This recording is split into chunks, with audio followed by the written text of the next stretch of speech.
There you go. Yeah. I had to restart OBS. Cringe. Blah. Hello. Hi, Justin. Hi, Riziko. Hi. Hi, Meryl. Hi, Meryl Buku. Hello. It's working. I hope it sounds okay. For some reason, it just didn't register my microphone. Just because it didn't want to. Wasn't feeling like it, perhaps? It should be okay now. Hello. Oh, because I restarted the stream because OBS wasn't working. Our favorite streamer, neapolitanne? That's two derogatory words in one. Nepo baby and Italian. That's horrible. Aye. True. Neapolitan ice cream is only called that because Americans thought it must be Italian because the three flavors, the three ice creams, are the colors of Italy. Pistachio, vanilla, cherry. Yeah. Yeah, being Neapol... like, that's a good name. That's a fine name. It's better than the other name, Spumoni. I also saw, like, a listing for a toaster on Amazon, and it was called... what? Like, Spum Toaster? No. What's the brand? It was something like... oh, Smeg Toaster. It was... I don't think many people are going to buy the Smeg Toaster, Chief. Sorry. Oh, wait, 1 second.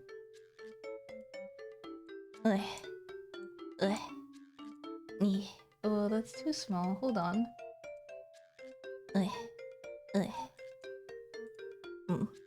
Yeah, okay. Good evening. It's quite a hot night. How are you all doing tonight? I'm kind of,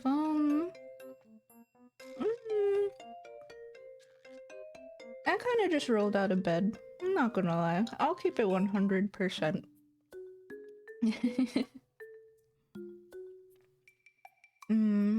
I grabbed some chocolate, and I'm here. Fata Morgana is a chill video visual novel, so it felt apt. That was... I considered that. There's only 2 people that would buy the Smeg toaster. Moms that don't care. Moms that just need a toaster. They do not care what it's called. It looks pretty on Amazon.com. And then people who find it funny, and then they go to their friends and say, hey, you want some peanut butter? You want to put in the Smeg toaster? I'm not hungry anymore, sorry. Oh, what's wrong? I thought you're hungry. You want some peanut butter?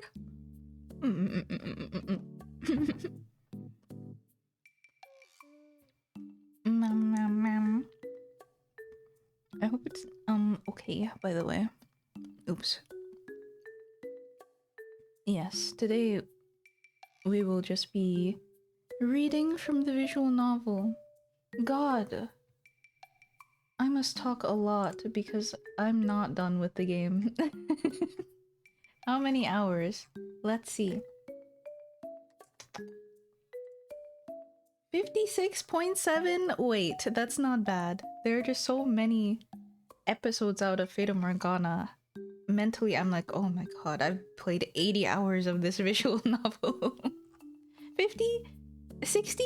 That's fine. That's fine for our purposes that we have done. No? Yuck! Peanut butter. Ugh. Thank you. Ew! That's gross, man! I thought of the Vine about- or not Vine. Oh. The TikTok about it? The video? Oh my gosh. Let's not. Let's stop thinking about that. Delete from brain.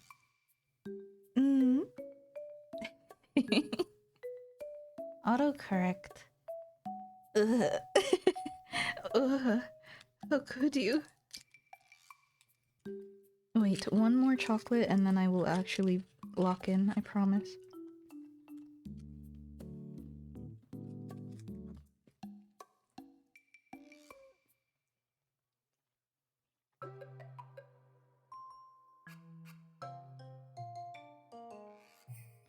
You know, not to jerk my own dick, but when I see some VTuber models, the rigging, mind you, it's kind of like a little limited. So I'm kind of proud. No, I'm not looking at this model. I'm thinking, well, it's kind of okay. It's got a good range, I think. Well, it's like mid. I did this in like what, 2022? 1? Don't remember. But some models I see only move like a little tiny bit. Like maybe like this is the extent of the range, like full left, full right. And then they are just like I don't know. I'm kind of good with the sauce. I look forward to finishing my commission, showing that off. I mean, I had the full like okay to show off whips and stuff, which is probably the smart move to do. Works in progress, I mean. And like, you know those posts where they like show off the angles, they show off the eye physics little by little. But also I kind of am rooted in the I don't want to see the model until the debut. But then again, times are changing. Even Device, the new wave, they showed off their designs before the debut, so like they're right for that, honestly. Maybe I gotta chill it a little before it comes out. Yeah, I could make a little cute video. Whip in progress. That's thank you, me. Pat. I love thinking things through with my own self. I'm so cool and smart. Hi. Okay. Anyway. In Fata Morgana, we're like on day 3 of the Harvest Festival, the day where she dies. Yeah, I think that's exactly where we stopped. No more time left. We're trying to save the witch Morgana, who has been trapped by 3 lads in the top of the church tower, and they've been siphoning her blood and you know, giving it to people as medicine. You know, now that I say that, the town also befell a deadly plague. I wonder how those things add up. But I don't think Morgana ever said she was sick with anything, but I don't know. Good morning. Thinking... Yeah, we, Michelle and Giselle in my head, are trying to...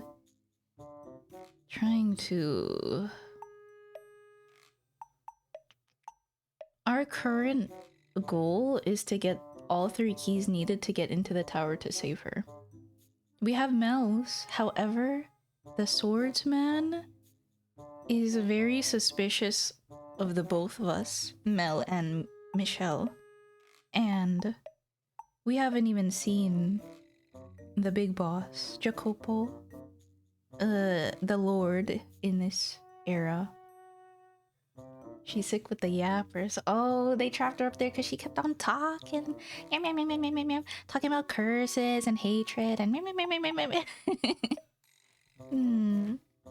No. What happened is just there were a lot of rumors about how Morgana's blood is like a cure-all, like a holy, like a medicine, because Mel used it to heal his sister. And I guess the talk of Morgana being some sort of saintess with magical powers, it got the attention of the swordsman and probably the lord, and they got her.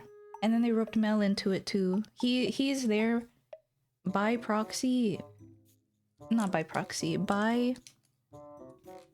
He's there because the swordsman was like, you know about this. You are going to join us or we'll kill you. You're not allowed to get off scot-free knowing that we're doing this. So they got him in there too. But we've got him on our side. Nom nom nom nom. Amandayo! Welcome! This is a Fata Morgana stream. Oh, thank you for the follow. I just went over the recap. We're on day 3 of the Harvest Festival. Not like on the start of it. Nothing has happened yet, but I think...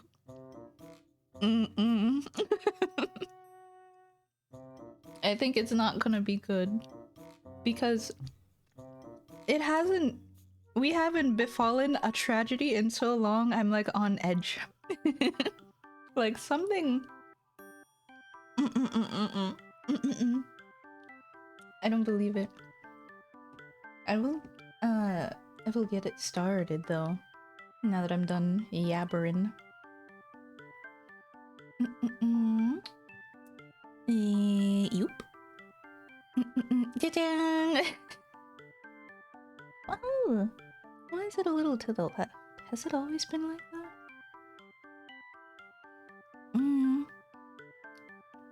Has it always been like that? I can't remember, but I'll adjust it. Tabunmi. It's loud. Wait. Wait. Stop!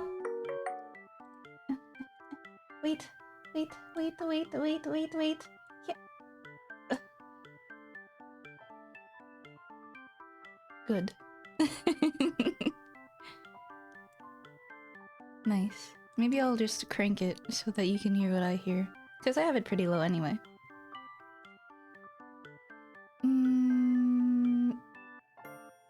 It has not always been like this. Or has it? Let me see where the text box is. And then I'll adjust accordingly. Oh yeah! We're talking about girls. And boys. Namely just Michelle. How about I center it? But it's never been like that. I know it's never been like that. Surely it was full screen the whole time.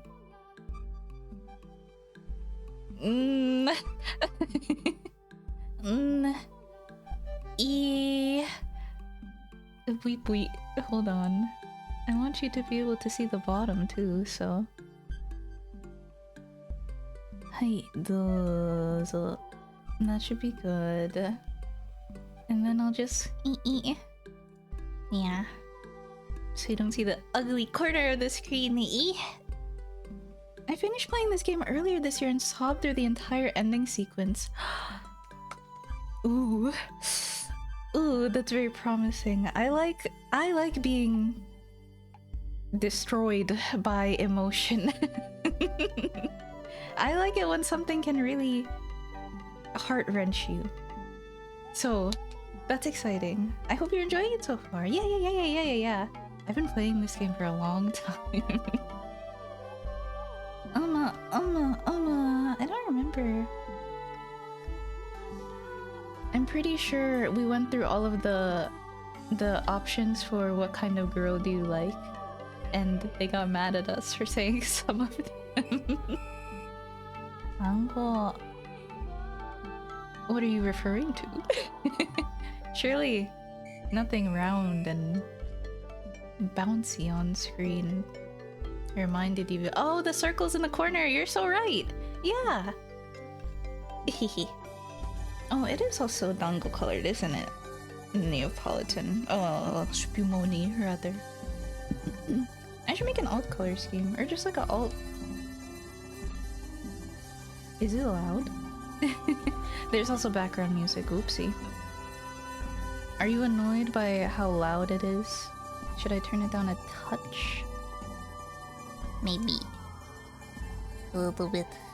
Maybe a little bit. Yeah. Game that is in the getting you to sob genre? Dango is the name of a game? Oh, thank you. Let me know if it's okay then. Yeah. A bit quieter still. Okay. We're so... I shouldn't have adjusted the volume in the first place, honestly. How about that? A test, volume.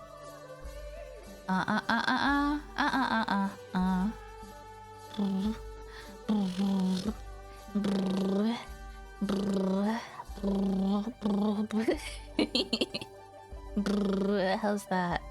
Hello, Romeo. Welcome. EP sleepy today?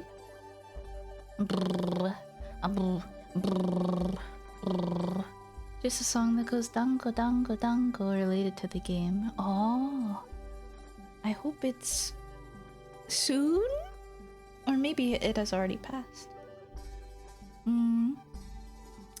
We just got brought to the girl's house for the night because we ran into Maria. She was like peering into our window. We got scared and we chased her. Well, we didn't get scared, but we were suspicious because she was like peering into one of the rooms. And then we ran into Maria.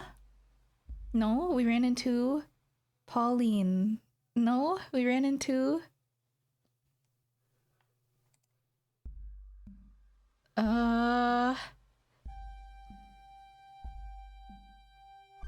shit.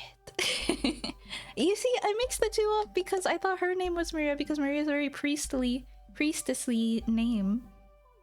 Clanad is the game. Oh, I've heard of Clanad. Well, I've seen its art style. I don't know what it's about. I also heard Higurashi is like really good also, but I'm not sure. I don't know anything about it. I think there's like an angry lady in that. She's red and she has a toothy grin. I think her name is Beatrice.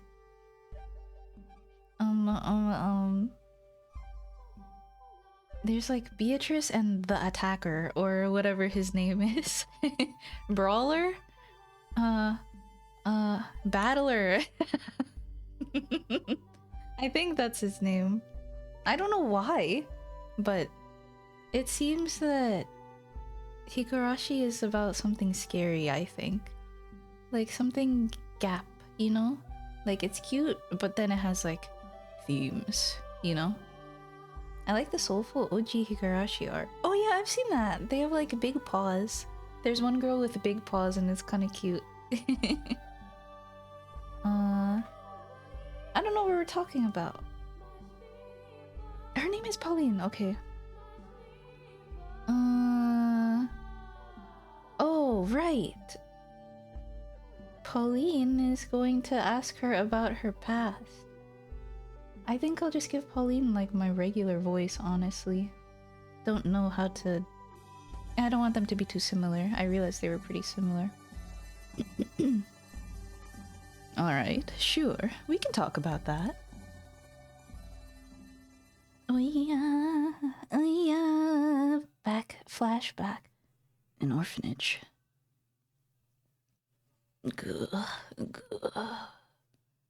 Yep. Neither of us had parents or family, so we were raised in an orphanage. Beyond the second door, Pauline had a family and seemed to be quite well off. I guess that's not the case here. So you grew up together then? Sister Marie's never told me about her childhood before. I don't like to talk about the past.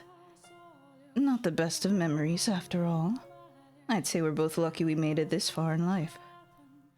You still keep in touch with that shit heap of a director? Now, don't talk about him like that. He's not a bad person. Yeah, I know. In your mind, everyone's not a bad person. He isn't, really. But yes, he stops by occasionally to check in. He was the one who sent me on the path to becoming a nun. He always was fond of you. Perfect little angel you were. I doubt he liked me more than anyone else. Compared to you, I was a damn gremlin. You were a naughty girl, weren't you, Maria? The naughtiest girl around. I'd throw rocks at the walls, making all these little holes, and one time I even filled the director's shoes with dog shit. That would make anyone angry. I wasn't always a little twat, mind you. The director either loved you or hated you. There was no middle ground. And if he didn't like you, life was hell.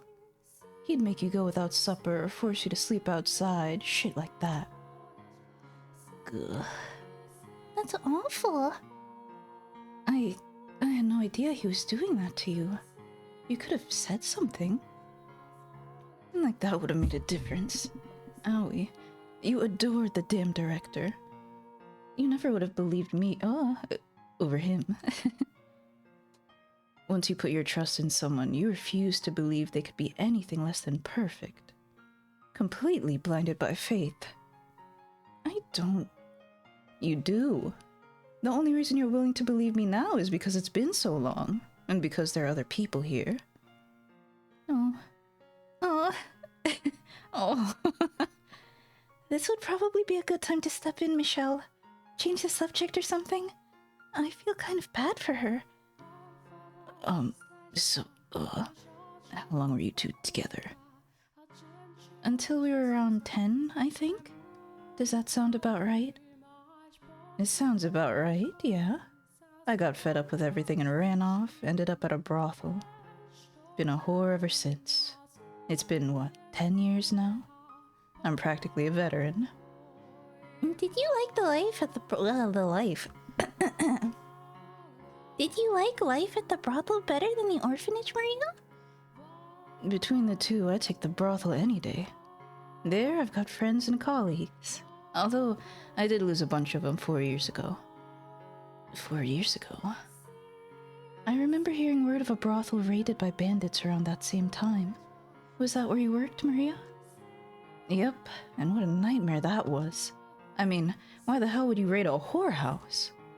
Why not go after some noble's estate or the damn lord for that matter? A brothel raided by bandits. 4 years ago. Doesn't that sound familiar? What's the matter? Trying to make those forehead wrinkles permanent? Gah. I know I shouldn't be surprised, but I'm beginning to think Maria might have had some contact with Morgana in life as well. Oh?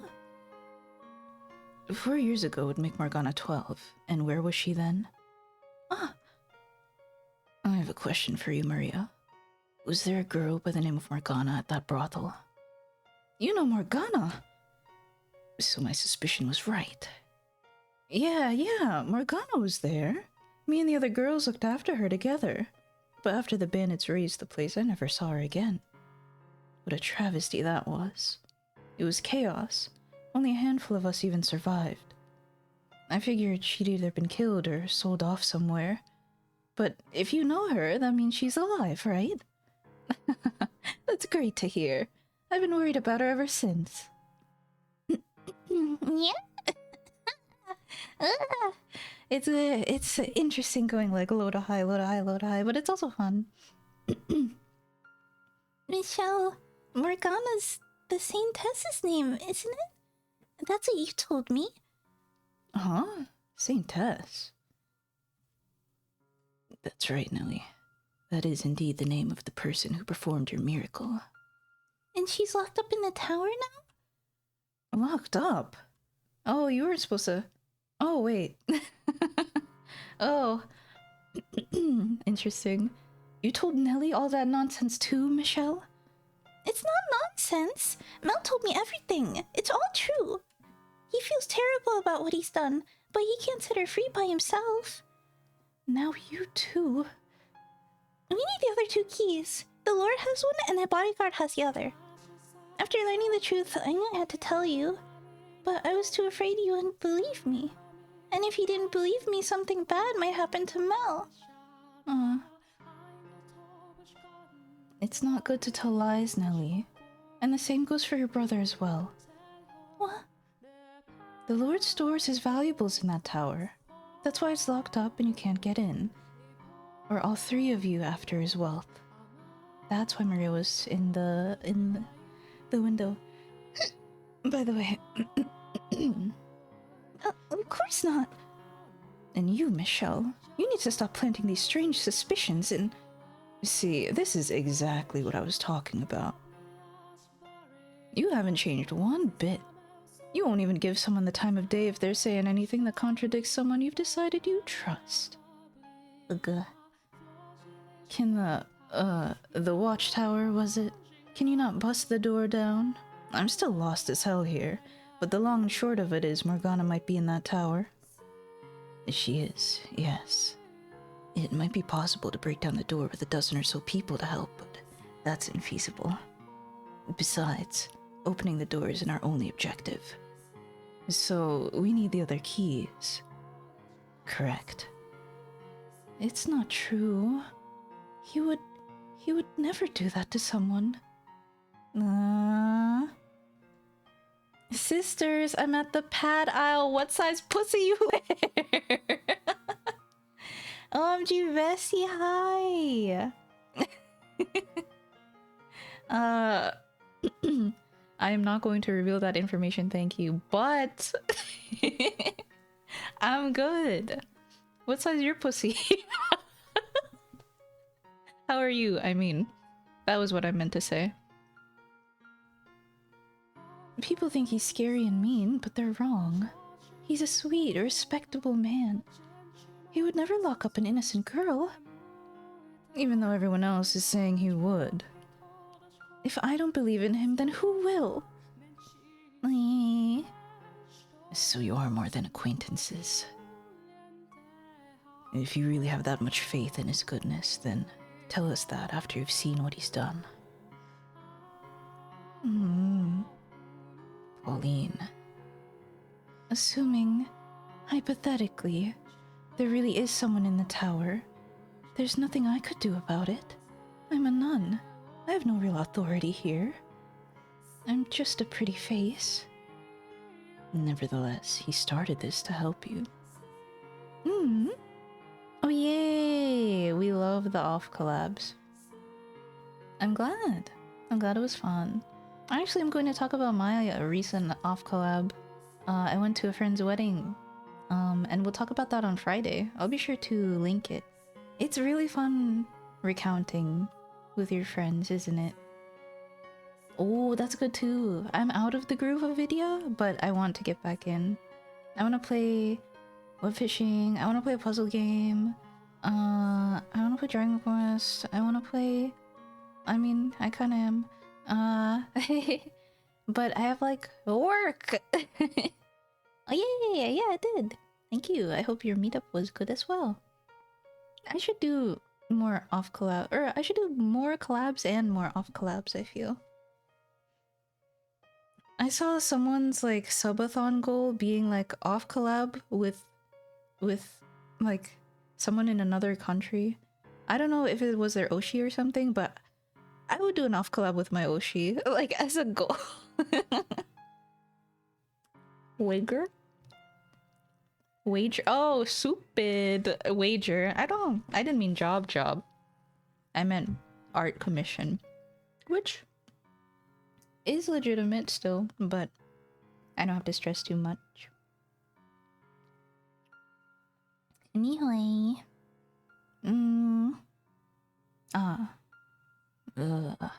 Edgy. My chemical romance. So if you tell him to stop, he might actually listen. Please, Sister Marie. Help us set the same test free. Your ability to trust someone so completely is actually pretty amazing. But if you let it turn into blind faith, it'll come back and bite you in the ass. Oh. Could I please ask the two of you to leave? Oh. An old friend of mine might be held prisoner right now. And you expect me to just scamper on home? Go. She is a little too innocent, perhaps, but I don't think her faith is entirely blind. You are a woman who is capable of making decisions for herself. I know you are. Yes, you've placed your complete faith in one man, but that hasn't stopped you from considering what you should do with your own life. You were never short-sighted. We only met yesterday. What could you possibly know about me? Give me some time. Until tomorrow. Time to think about what to do. As you wish. I think it's the night before the third day, actually, now that she says that. True, honestly.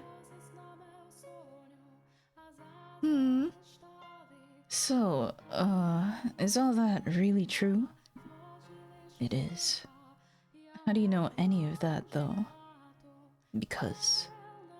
What story should I go with this time? Should I use the letter again? I'm gonna show you.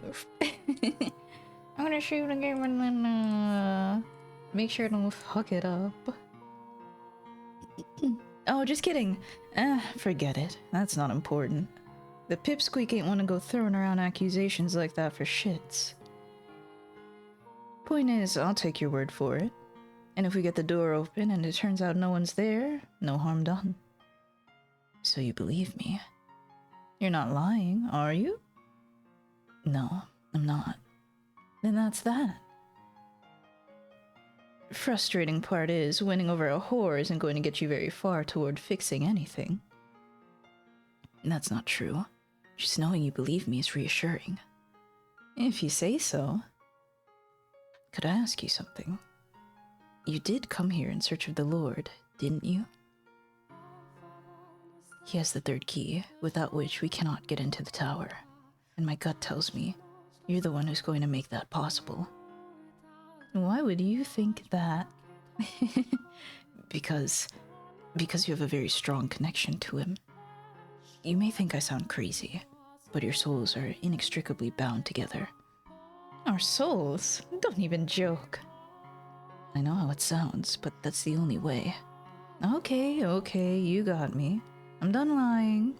You're right, I came here looking for the Lord. There's rumors going around saying he's been coming in and out of the church here, so I figured I'd take the opportunity to cave his fucking skull in. You... what? What you gonna do about it? Call the guards on me? No, I won't. But tell me, why do you want to kill him? Why? What, are you not from around here? Well, you should know he's one hell of an aggressive ruler. I won't deny he's done wonders for the economy. The city's a great place to be if you're a merchant. Taxes are lower than anywhere else, and all you need is enough money and you can buy citizenship. But for the people who've lived here our whole lives, the poor, the peasants, those who need the most help, it's only getting harder to stay afloat. The gap's getting bigger by the day. While the main street's looking lavish and lively, people are literally starving to death on the back streets. He tore down this vineyard. Vineyard? Vineyard. Yeah.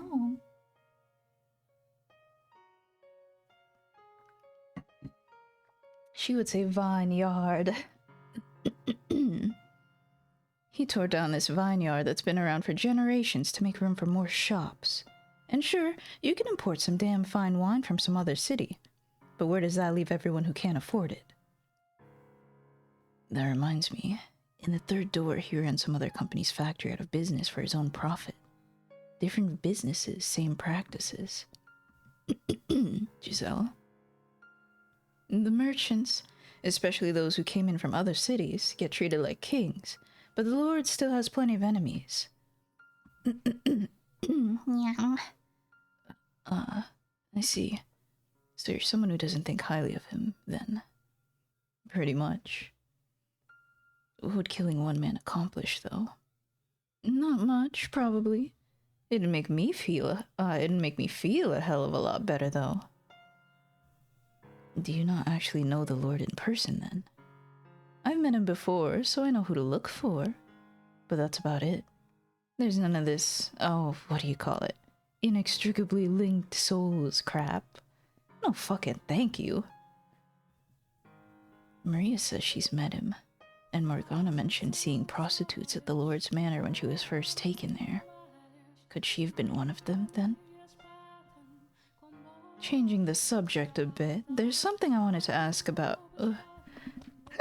excuse me. There's something I wanted to ask you about Pauline. Frankly, her being a nun, it doesn't make a damn lick of sense to me. What do you mean? I mean, this isn't what she wanted with her life. When we were kids at the orphanage, she wasn't exactly this pillar of faith. We said grace before meals, but only because those were the rules. All ceremony, nothing more to it. She appears to be quite devout to me. I'm thinking something had to have made her that way, forced her into the role. The girl I knew was pretty unexceptional. Had her head in the clouds, though, so we never really got along. But she was always talking about how, when she left the orphanage, she'd find the perfect man, fall in love, get married. You could practically see the hearts in her eyes. They'd buy a comfortable house, have a few kids, maybe get a dog. It'd be a happy family, warm, peaceful. And every time she told me this, I'd snort and tell her she needed to get herself a more original dream, at which point she'd start crying and calling me mean. Wow, Maria was an impressively jaded 10-year-old girl. Rude. A girl can dream. She was a girl in love with love, and now she's a bloody nun. Oh. I guess it kind of makes sense as an extension of her unwavering trust shtick. But I mean, come on. Surely she could have chosen someone better to put that trust in. Anyway, I guess what I'm trying to get at is... as unreceptive...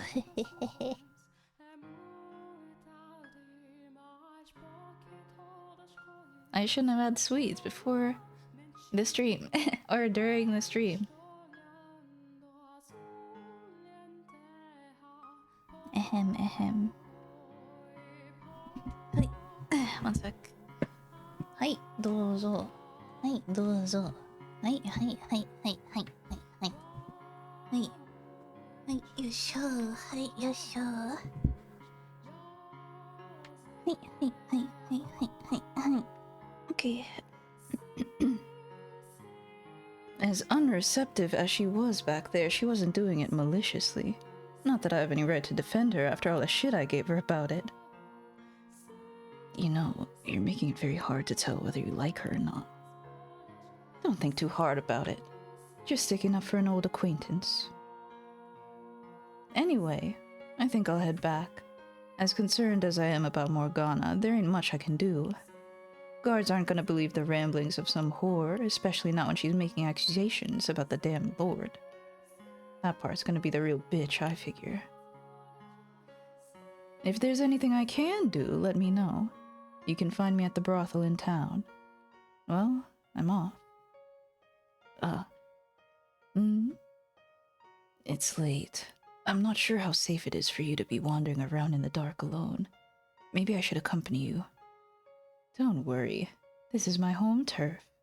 And besides, if someone did attack, I'm pretty sure I could outrun you. And overpower you at that. The worst part is she's probably right. But...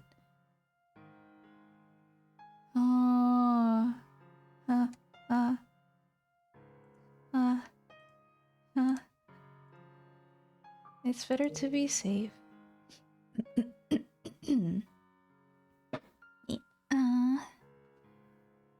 I would feel better knowing you made it back safely.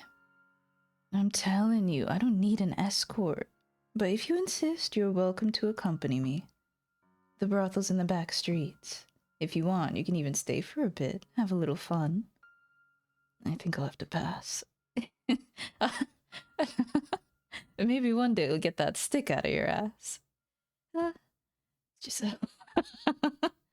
Hey. She's not answering. Giselle. Huh? Hello? Didn't mean to ignore you. I was just watching funny videos on my phone. You've been so quiet, I was getting concerned. It's good to know you're still there. Oh. I guess I sort of dozed off for a bit. I'm fine though. No need to worry. Are you sure? Yeah, just, remind me what's going on, would you? You're positive nothing's wrong?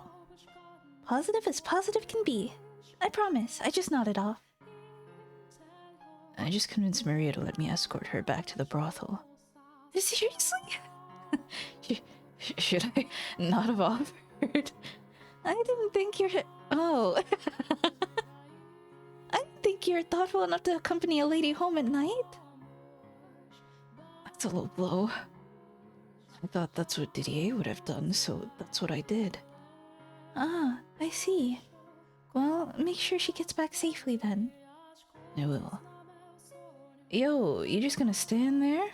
Get moving or I'll leave you in the dust. Oh, yay. Alright, this should do. The back streets aren't particularly welcoming to new faces popping up and wandering around after dark. Wouldn't want you to get mugged on your way back. I don't need that on my conscience right now. Alright. Out of curiosity, is the brothel you work at now the same one that was attacked 4 years ago? And a different place. Unless someone's done something with it. The one from 4 years ago is still abandoned. I've thought about fixing it up, getting everyone back together, but there's not many of us left and, well, I'm not even sure I want to go back myself, you know? Understandable. What was Morgana like when she was there? Not sure what to tell you. She never talked much, so I'm not sure if she even liked being around us. I can assure you she did. She's told me her time at the brothel was one of the few chapters of her life she remembers fondly. If that's true, that's great to hear.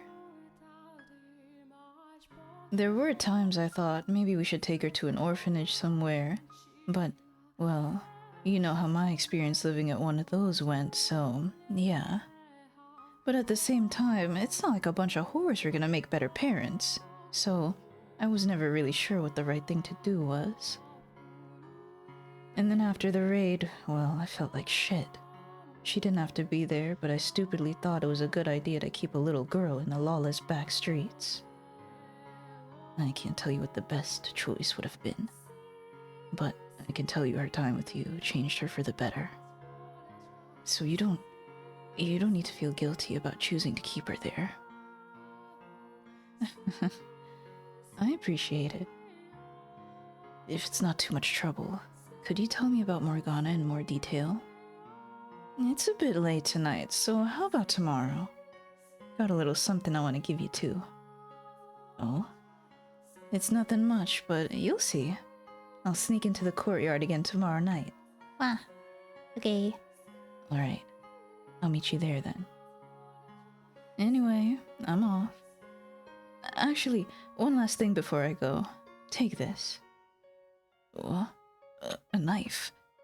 To protect yourself. You sure don't look like you're carrying anything. I'm not, but if I take this, then you...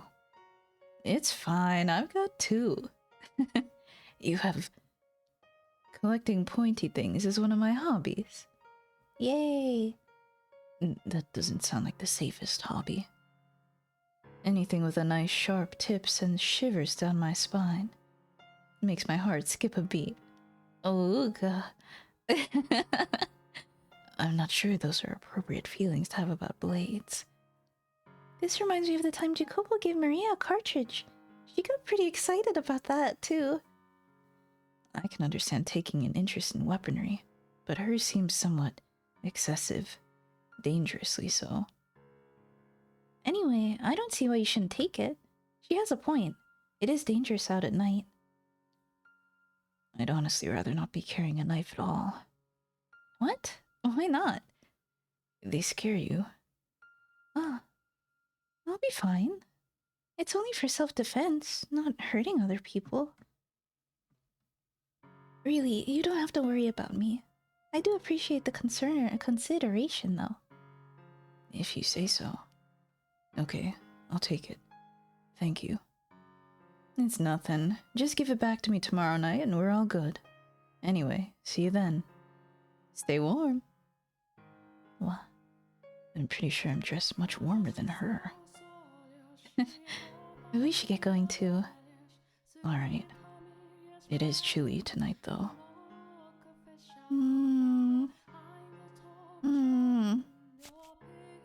True. Huh? Did you hear that? I thought I heard a voice. I did. Excuse me, it came from the bushes over there. I'm going to see if I can get a little closer.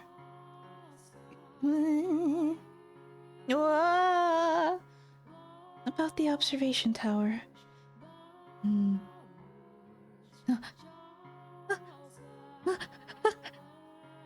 Do you believe it is? Are we witnessing a tryst? In any other circumstances, I would just walk away and let them be. But she mentioned the tower, so I can't. We should listen in and try not to get caught. Agreed. Several different people have told me the same thing.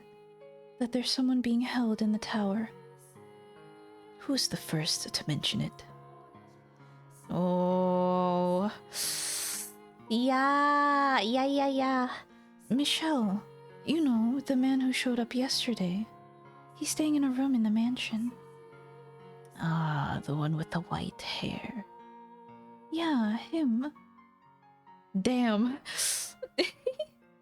Who else told you? Nelly. And while he hasn't said anything to me personally, she says Mel confirmed it as well. Girl, your trust in people is too high. Clearly. I see. I don't like that smirk. I don't like that. He looks directly at the camera and smirks. I don't like that. He's gonna kill me next. There's no need for There's no need for concern. The only thing in the tower is the Lord's fortune. Trust me, please. Pauline, you know how many enemies the Lord has. You know how many of them would like nothing more than to see him fall. This allegation that he has someone imprisoned on his personal property is nothing more than a fabrication by these people. Don't be one of them. Support him. Support me. It's a terrible shame Mel and Nelly think the Lord would do such a thing. Don't listen to him, Pauline. He's lying to you. Should I stay hidden, or should I intervene? I believe you more than anyone in the world. You have my complete trust. You know that. But I would still like to see for myself. If there's no one in the tower, then that proves that their accusations are baseless. Pauline. I want to trust you even more. So please, let me see what's in the observation tower. Please. You say there's no one there, so it shouldn't be any problem, right? Okay. I'll talk to the Lord when he's here tomorrow. I can't let you in without his permission, of course. But once I've spoken with him, I'll take you to see what's in the tower. Thank you. It's getting late. You should head back. Okay. Don't look so glum, Pauline. We'll see each other again tomorrow night, as usual. As usual. Yeah. Well, good night. Good night. Oh, it sounds like she convinced him. I wouldn't be so sure about that. You could always move Morgana before letting Pauline in. We'll have to we'll have to keep a close eye on him tomorrow. I don't like him. I don't like him. He's so creepy. He's too, like, direct. He's too, like, he knows I'm there. I know you're out there.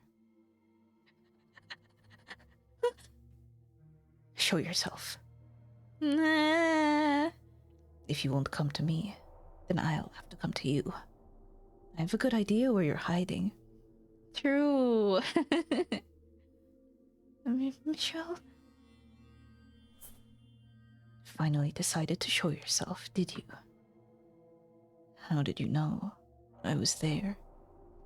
Simple. I can sense the presence of others. Real?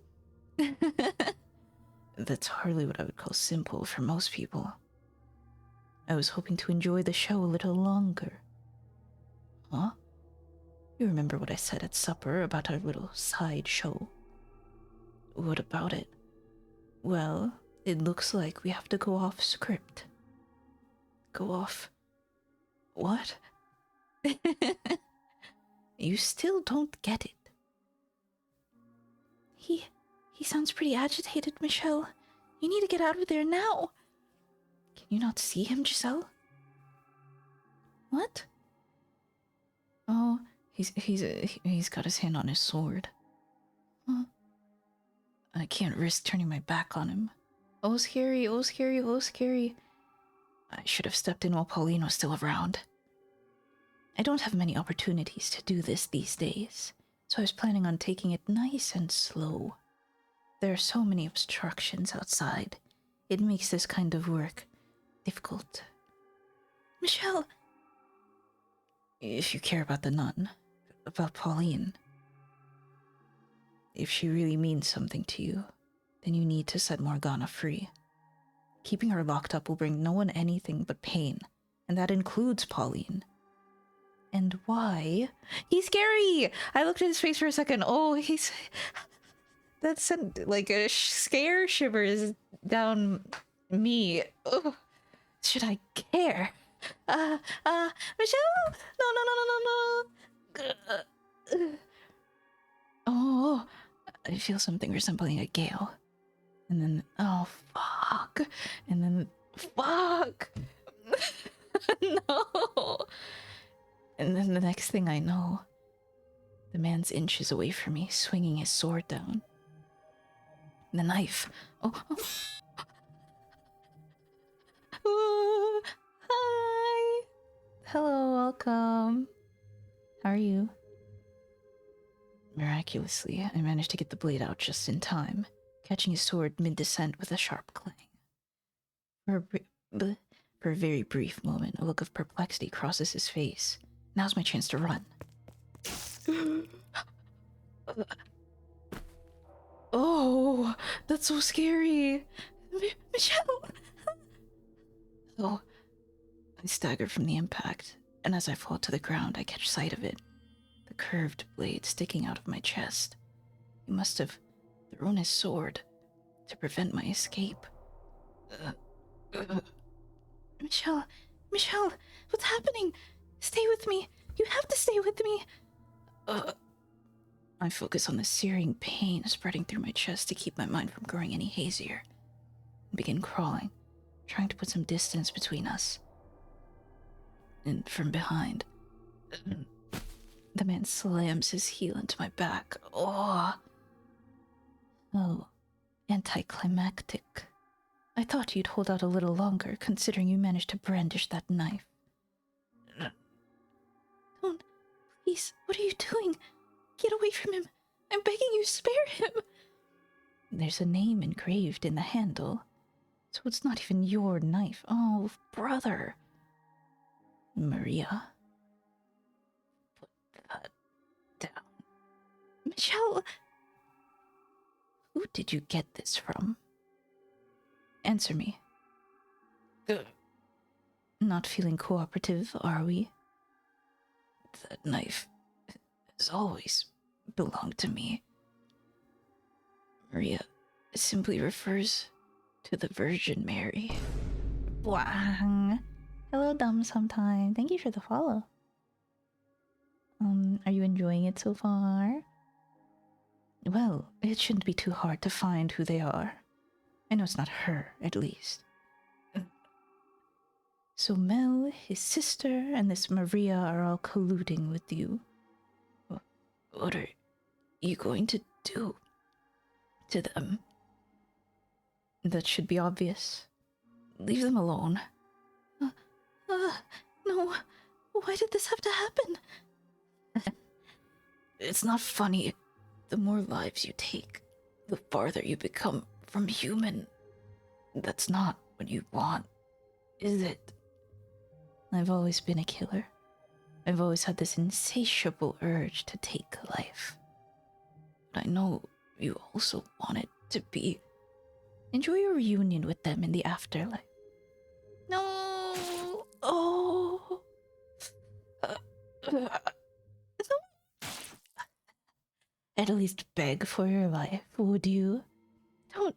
Please, stop this! Crawl through the dirt like the worm you are, and beg for me to spare you. Why are you doing this? No, please stop. Not even a scream. Really? You're no fun. Stop it, don't do this. Oh, no.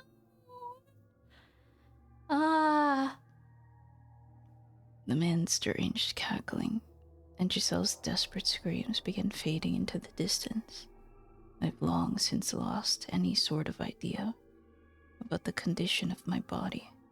In my attempts to save Giselle and Morgana, I've managed to not only fail that, but endanger everyone who is kind enough to help me. This is the tragedy! I knew something bad would happen! Oh! What have I accomplished? Anything at all? No!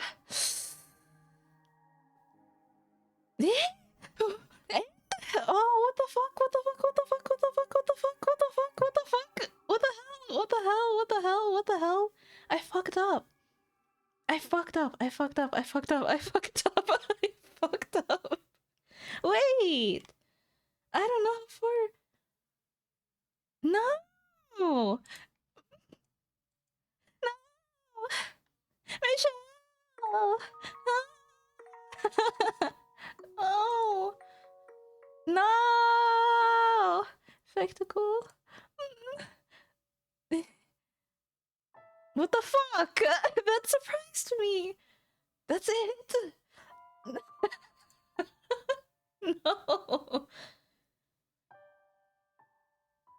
Fuck. No. I don't like what that implies. No. I'll cry. That's a threat. I appreciate the thought. See ya. Hold on a second. I had a vision.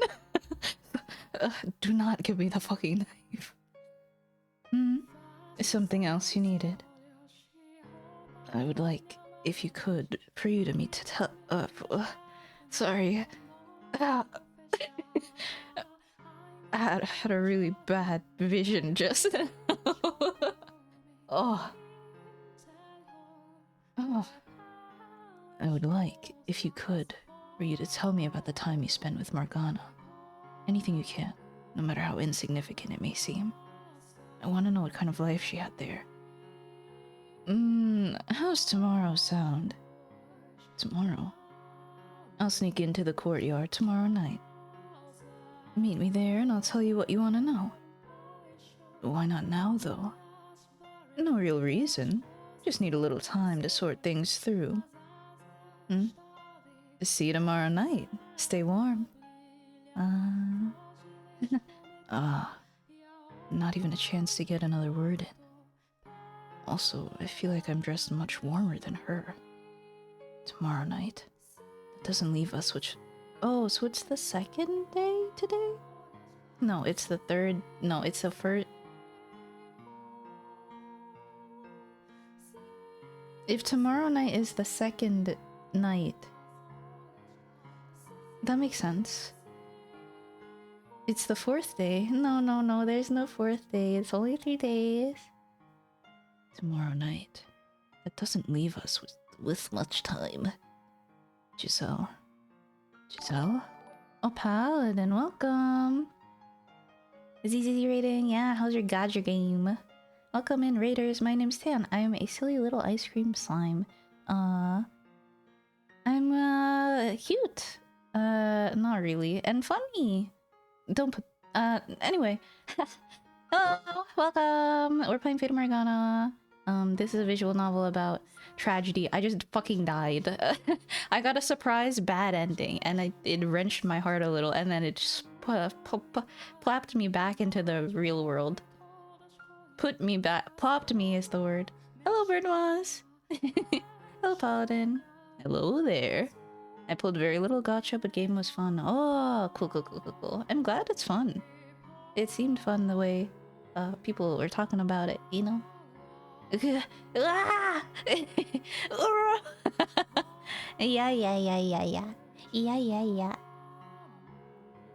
Do name really clear. Do name really... Damn, I am so good at understanding that sentence. What? What? Sorry! Take your time. Okay.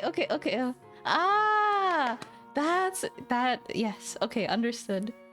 Oh, that is good though. Here, shout out. You get a good rest in. Bang bang. Sorgi. Hehehe. He cleared a lot of content. Very good to hear. I wonder how good the story is in Zenless Zone Zero. I know it's like a stage-based. I don't really know, actually. Maybe it's time to replace this wireless keyboard. Damn, I would have thought like autocorrect messed you up. 07. Thank you again for the raid, though. Shall we continue? I wish I had more story. I do like the themes, but could use a bit of polish.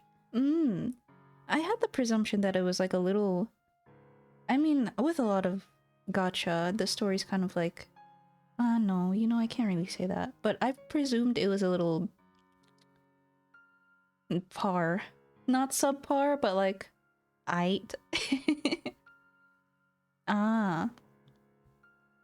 Typing fast is a blessing, though. Oh yeah, a lot of the animations or like trailers and stuff really well like polished. Though, would the game even exist without them fleecing whales?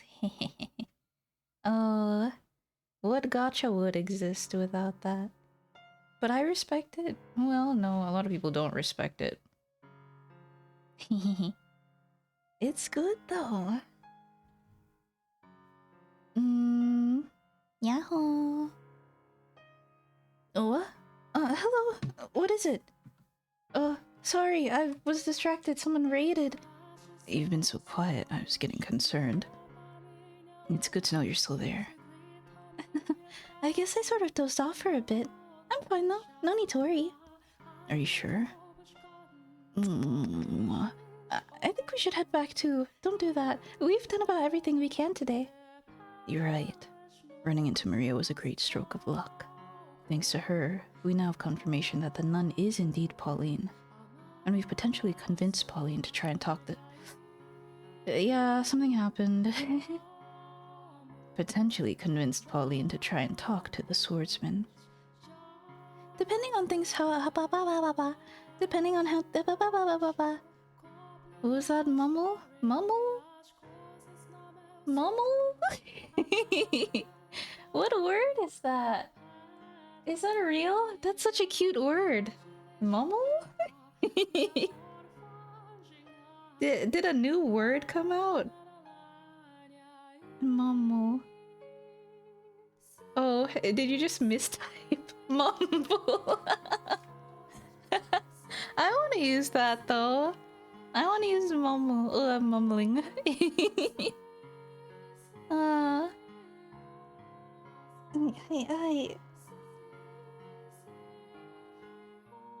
I'm a patron of the art.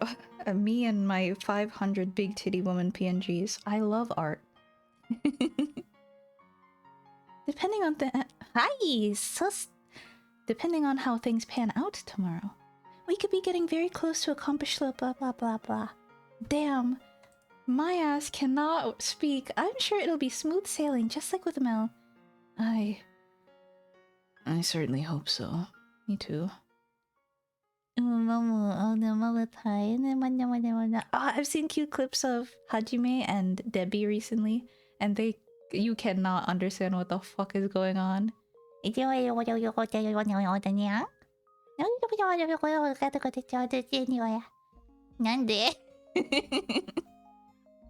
Yay! It's a peak to be indecipherable.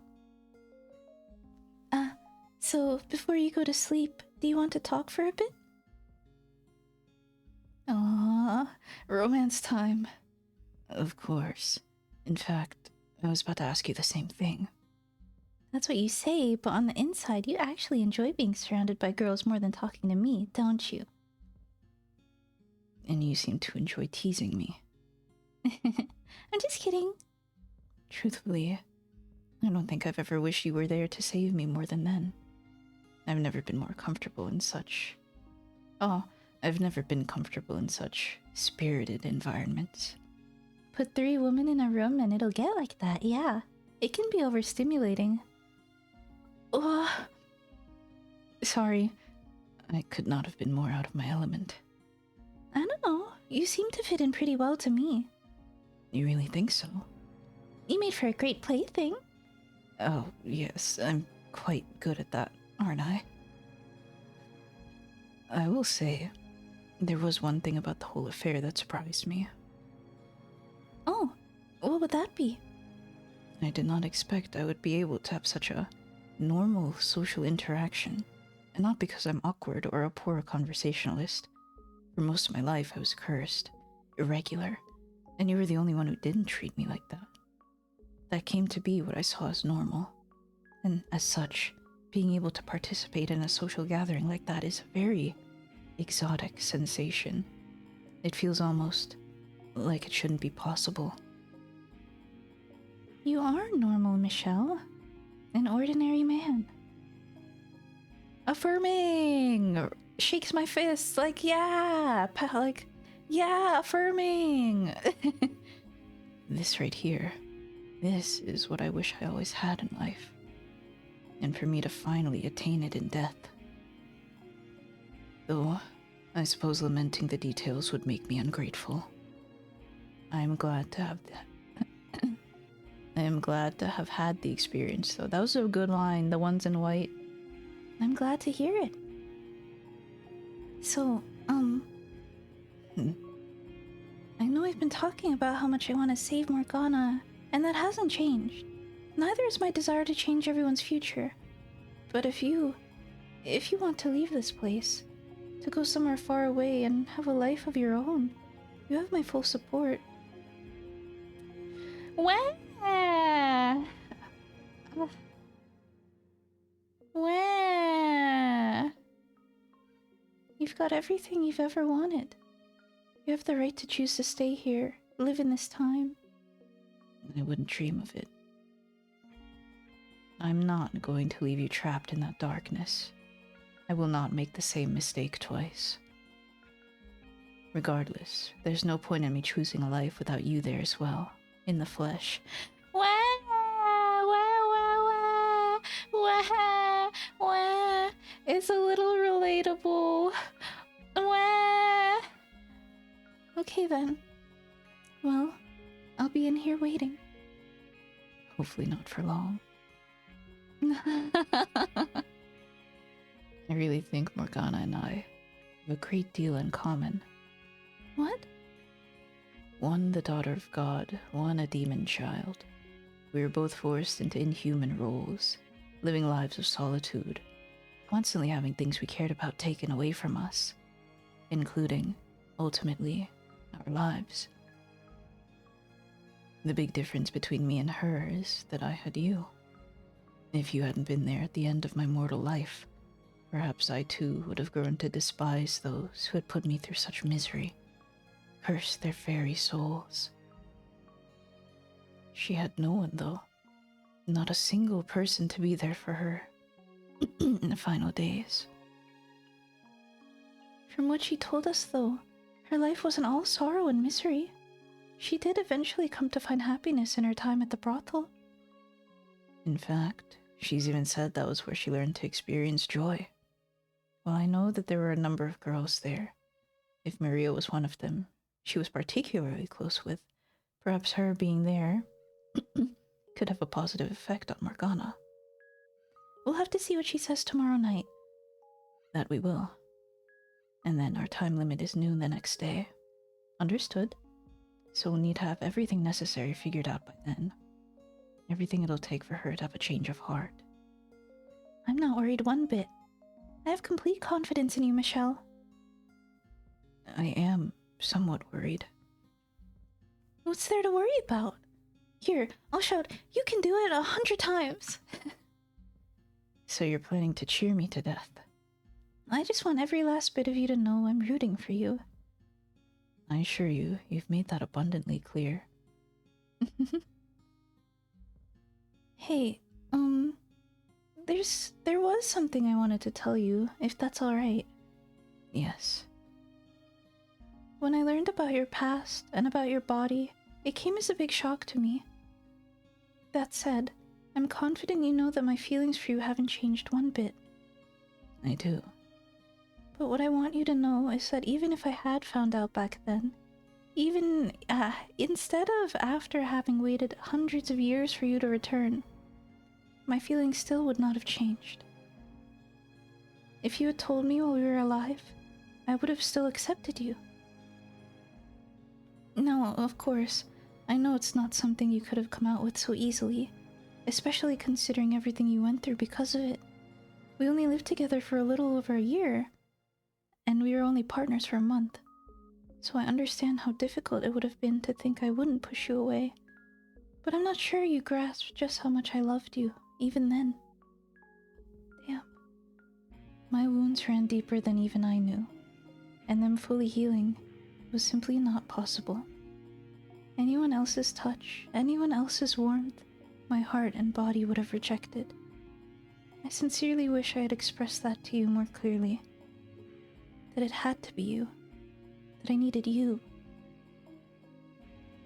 I did believe, at the time, that I could start over with you. That we could have a normal life together. Or, well, I fooled myself into believing it. But I could never rid myself of the guilt and shame, and how it was impossible for me to give that to you. I would imagine our future together. You smiling with our children in your arms, playing with them, scolding them, teaching them. And then I would remember, I'm incapable of giving you those children, of even engaging in the prerequisite acts. And the more I wished for your happiness, the tighter that guilt constricted me. I do apologize for not saying anything. You carried far more weight than any one person should ever have to carry alone. But you don't have to do that anymore. For one, I'll support you no matter what. And in this time, you're normal to everyone, not only me. You have allies. You don't have to take everything on yourself anymore. I love you, Michelle. I do. I absolutely adore you. Well, where is this coming from? I wanted to say it, so I did. Is that a problem? No, no problem. You're blushing, aren't you? Your cheeks are as red as tomatoes. I wish I could see you now. I'm going to open the window. Why? It's night. It's going to be cold. Exactly. I need... Oh! Oomph. Exactly.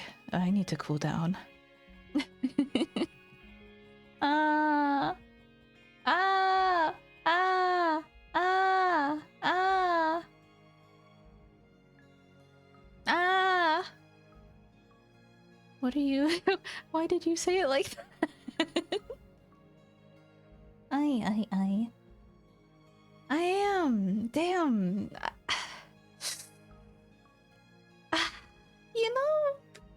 You know, it's peak. It's peak. Feelings are peak. The average human being. Colon. What are you eyeing at? It's a spring snow. Oh, it's good writing to make that kind of react. Yeah. Yeah. I.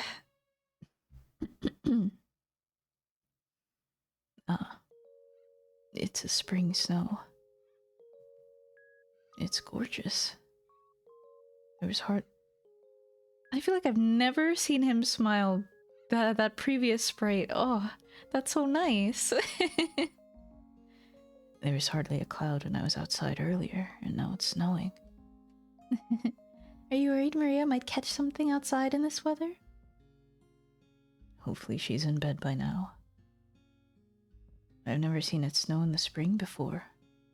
Maybe I just wasn't paying Maybe I just wasn't paying any attention to what lie beyond. No, huh? Lay? It says lay, bro. Let me take a sip of water.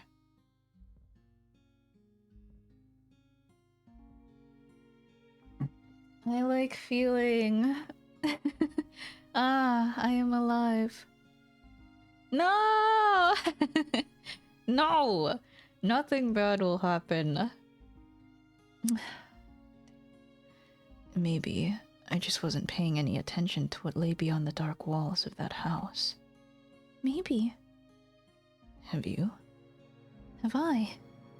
Seen a springtime snow before? 3 or 4 times, perhaps. So, not very often, no. So you've seen this already. Would it have been better if I didn't? No, that's not what I'm saying. I just thought it would be nice if it... Aww. I just thought it would be nice if it was the first time for both of us. You sound like a little kid. Man, bros.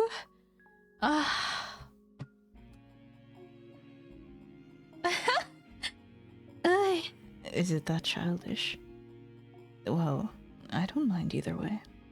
I'm still glad my first time seeing it isn't alone. Oh. Are you seeing what I'm seeing?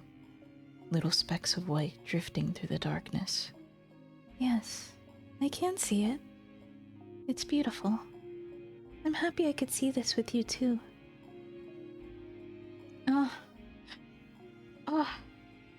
Love. You don't want the wind to cool you off too much now. I think it's time for you to warm back up. Sorry.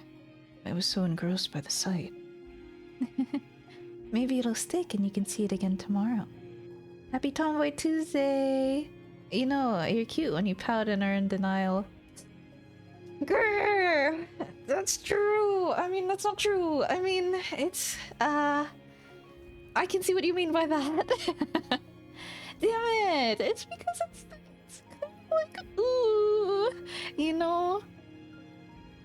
Oh, the boy who needs to cool down because they're too flustered, and the teasing girl, and it's like, cha cha cha cha cha, and the talk about fucking like being with each other and not leaving each other.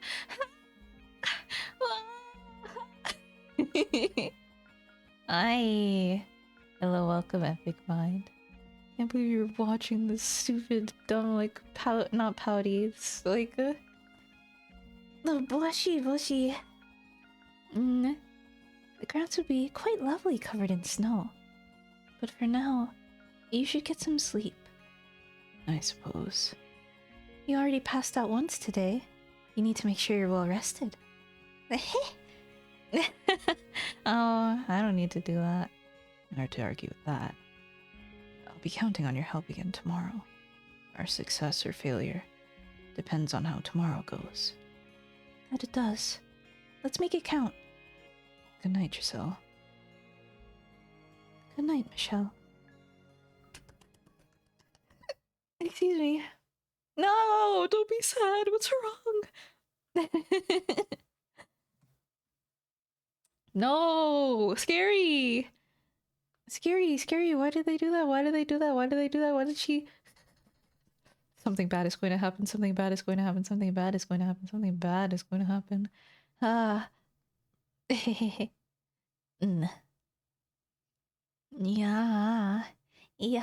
Yeah. I know this scene. This is the... Scary, there's no music. This is the basement from chapter 2. The cellar, the wine cellar where some people get murdered. Or this is the basement of his house, actually, the mansion. I think. I recall like barrels along the walls.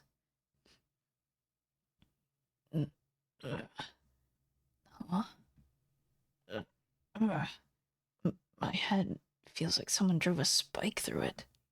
Oh, hello, Chad. Welcome. What's going on? Am I in the cellar? What? Oh. Uh-oh. No! Wait! No! My hands. My hands are tied up behind my back. What am I doing down here? Wait. Giselle? Giselle? Say something, Giselle. No! That can't be good. No. Is Sam not ready for this kind of play?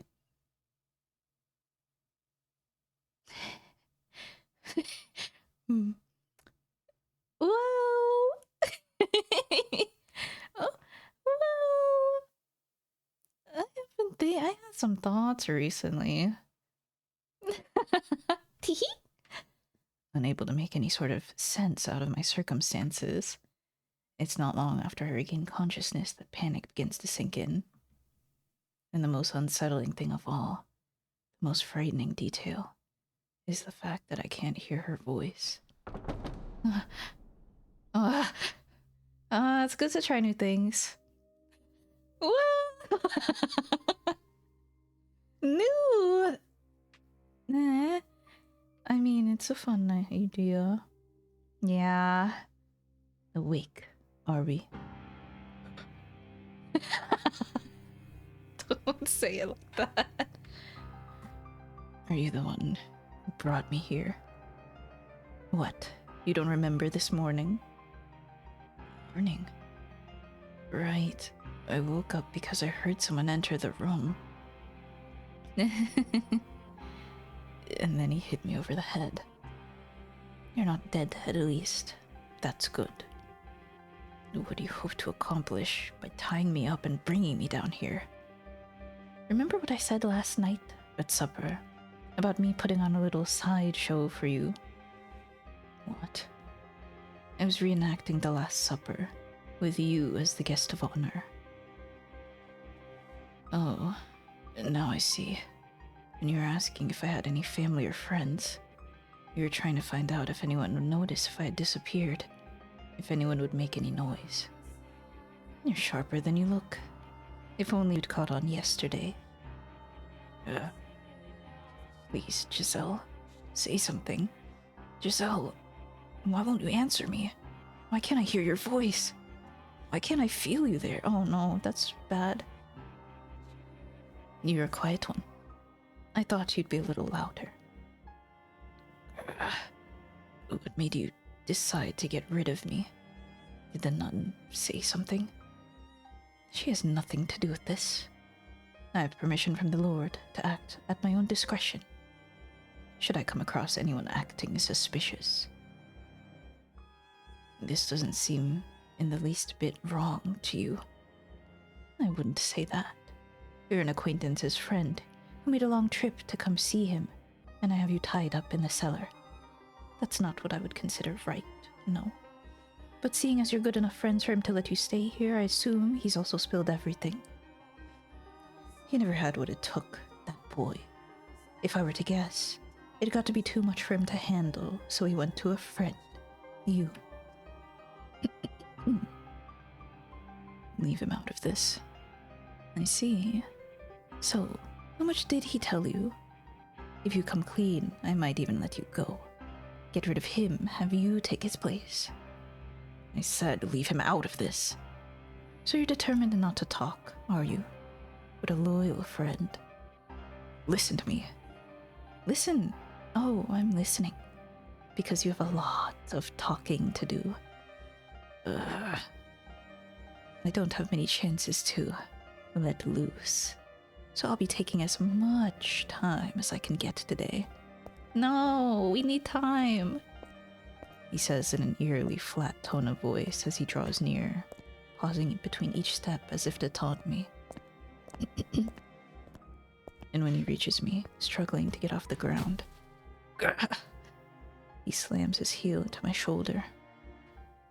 Not being able to use your hands makes you appreciate how much easier it is to stand up when you can, doesn't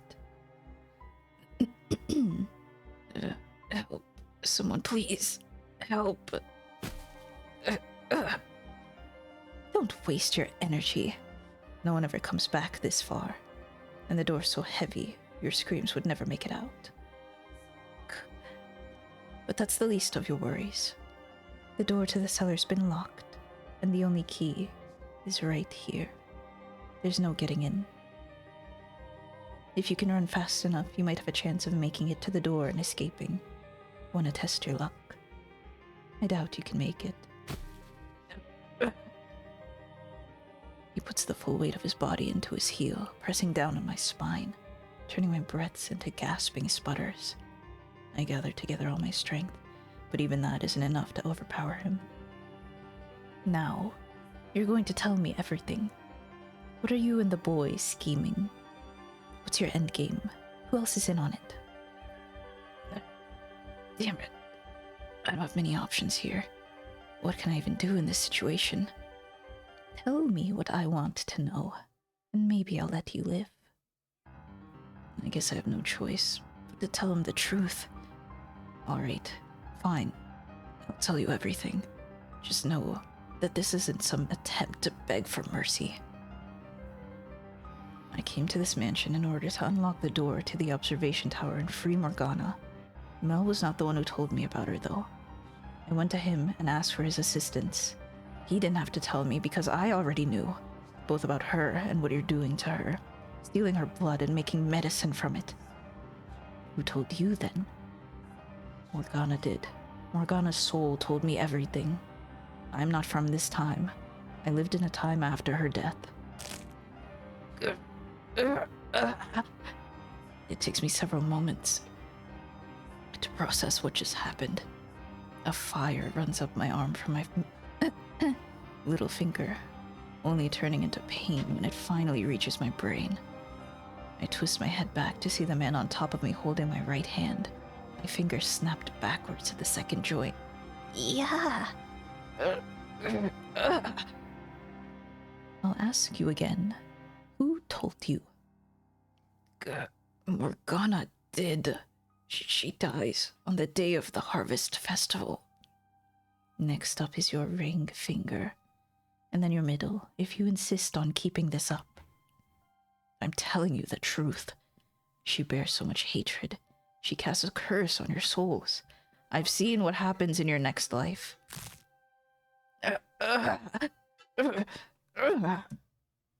Now you're resorting to souls and next lives.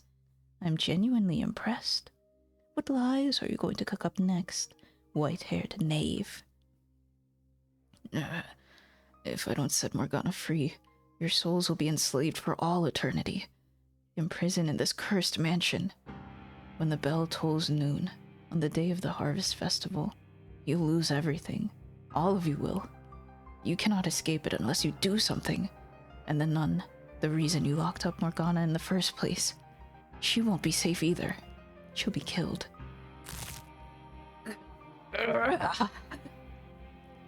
2 fingers left.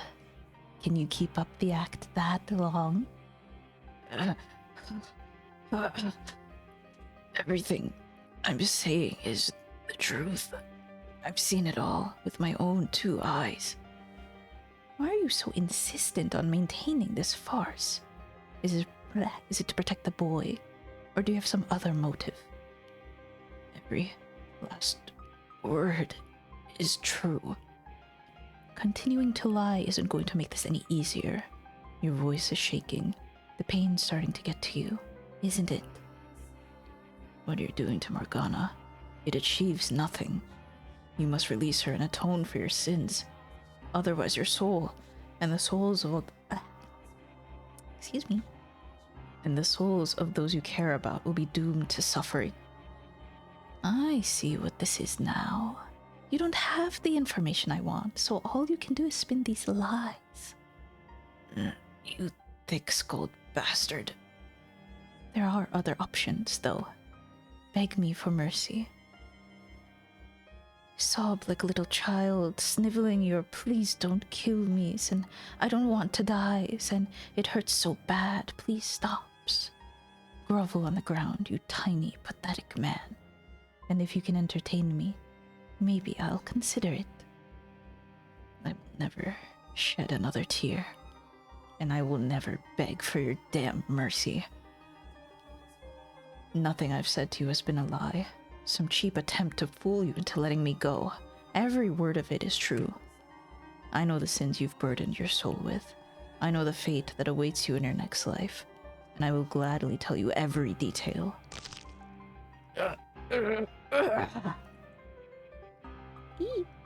You're down to just your thumb. Now, go on, if you're so eager to tell me.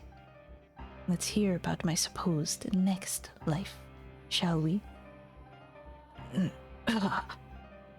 In your next life, you lose your memory in an accident, causing you to forget your own humanity. The innate savagery you normally keep hidden beneath a mask is released, unrestricted, and you turn into a creature no more than... No, you turn into a beast. My mask? You murder countless people, including the woman you once called your lover. Lover? Hers is a name you know very well. Pauline, your tether. My tether? How do you know that word? Because I know everything. I know what you wanted. I know you were I know what you were never able to obtain. Oh my gosh.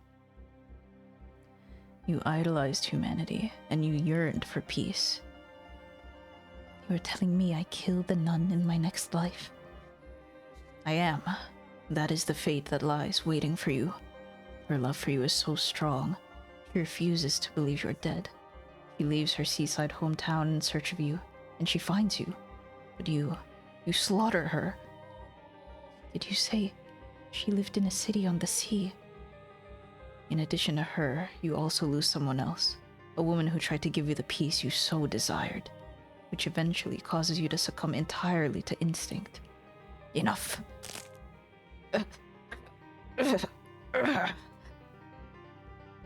Alright, fine. Now I know what you are. I know what you are. You're no mere seasoned liar. You're some kind of evil spirit that deceives humans. You're peering into my heart, tailoring your lies specifically to manipulate me. I am not, I swear. I have seen everything that happens. Enough. But there's a chance you can change your fate. Excuse me. What? All you have to do is cease your involvement in Morgana's imprisonment, set her free, allay the hatred she bears for you. Are you deaf? I said I've heard enough. Release Morgana. Save your soul. Give her a better future. Silence.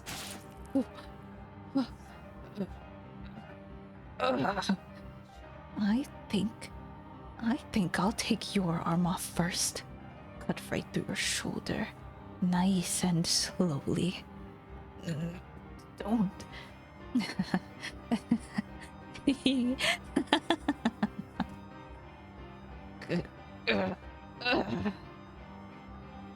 It'll still be attached for a while yet. Don't you worry. You hear that, spirit? That's the sound of your flesh ripping apart. The sound of your muscles being severed.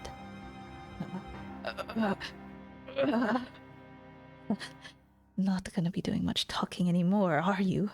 Not through the pain, you aren't.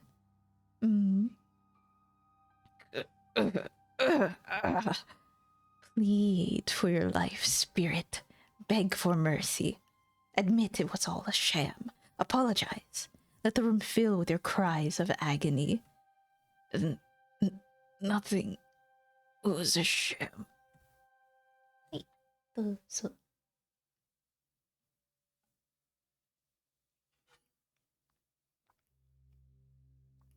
Oh boy. Being a know-it-all cost him an arm and a leg. That. I hope the comeuppance will be cathartic. Oh.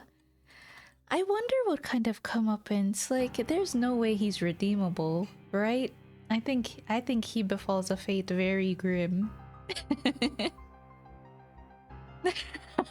True. A prophet?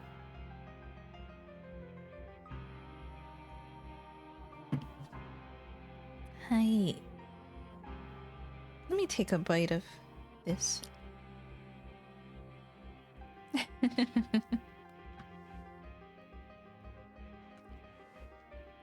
Since you like torture so bad, yeah.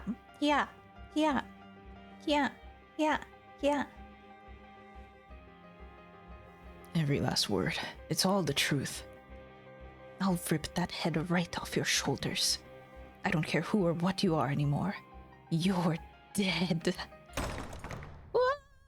You will do no such thing. Get back. You will not harm him further. Pauline. What? What are you doing here, Pauline? I told you to stay away. And the door's locked. Oh, Mel! Having the watch while Polly... No. It's me. The band's back together. I opened it. You. No. One of Nellie's hairpins was long enough to get into the lock and undo it. She won't be getting much use out of it anymore, though. Busted up pretty badly in the process. The locks on the tower door are too complex, but the one here is a lot simpler. Bet you never expected me to go cat burglar on you, huh? You stupid boy. Oh, what was your question last night again? Something about being on the edge of a cliff or whatever? Well, here's your answer. I'll do everything I can to save both of them. This is terrible. How could you? Oh my, you're badly hurt. Sit tight, I'll call for a doctor. Don't worry about me. You need to talk to him. To get him to talk. We've got to do something about you, though. I'll get that wound patched up at least, until you can get it properly checked out. Thank you. Was it you who went to get Pauline? No, I ran into her while I was looking for you, which is when she told me she was looking for him. Neither of us were... Oh, it's me! Neither of us were having any luck, so we scoured the mansion together. And when we reached the stairs to the cellar and heard the screaming, my worst fears were confirmed. So I picked the lock, and here we are. Sorry we didn't make it sooner. This could have been avoided. God, look at what he did to you. There's so much blood. And your fingers. No, you made it just in time. My arm's still attached. Ouch. And I'm not dead. Neither of which would be true without you. So I guess that means I actually did something good for once. Did something for someone other than myself. But you did. Ah. So everything Michelle said is true. The Lord isn't storing his valuables in the tower. He's got a girl locked up there. Well, is it true or not? It's still the Lord's property, either way. The church is being funded with her miracle blood, so that makes her valuable. Yes. So you're saying I've been handing out human blood and telling people it was medicine? Not human. Witch. No, Morgana is a human girl. She hasn't become a witch yet. At least not here. All this time, I've been lying to the people who believe in me, without even knowing what I was doing. Like you said, you didn't know. You haven't done anything wrong. Ignorance does not excuse sin. All that time I spent with you, and I didn't notice anything wrong. That was the idea. You weren't supposed to notice anything. It's not your fault I deceived you. Onji-jin, hi! Welcome. You know, all that torture from Morgana sure did toughen Michelle up a bit to not be a solving Well, he got a lot more torture from a lot. More than just Morgana. To be fair, with the state of medicine, the arm, the hand, or the fingers might have to come off anyway. Oh yeah, in not even 1300. Well, I don't know what era this is, actually. Strange characters, but strong writing. Oh, but aren't the characters very interesting still? It's the best! Yay! Yeah. His brother's fiance was Amy. He also got tortured for 6 months.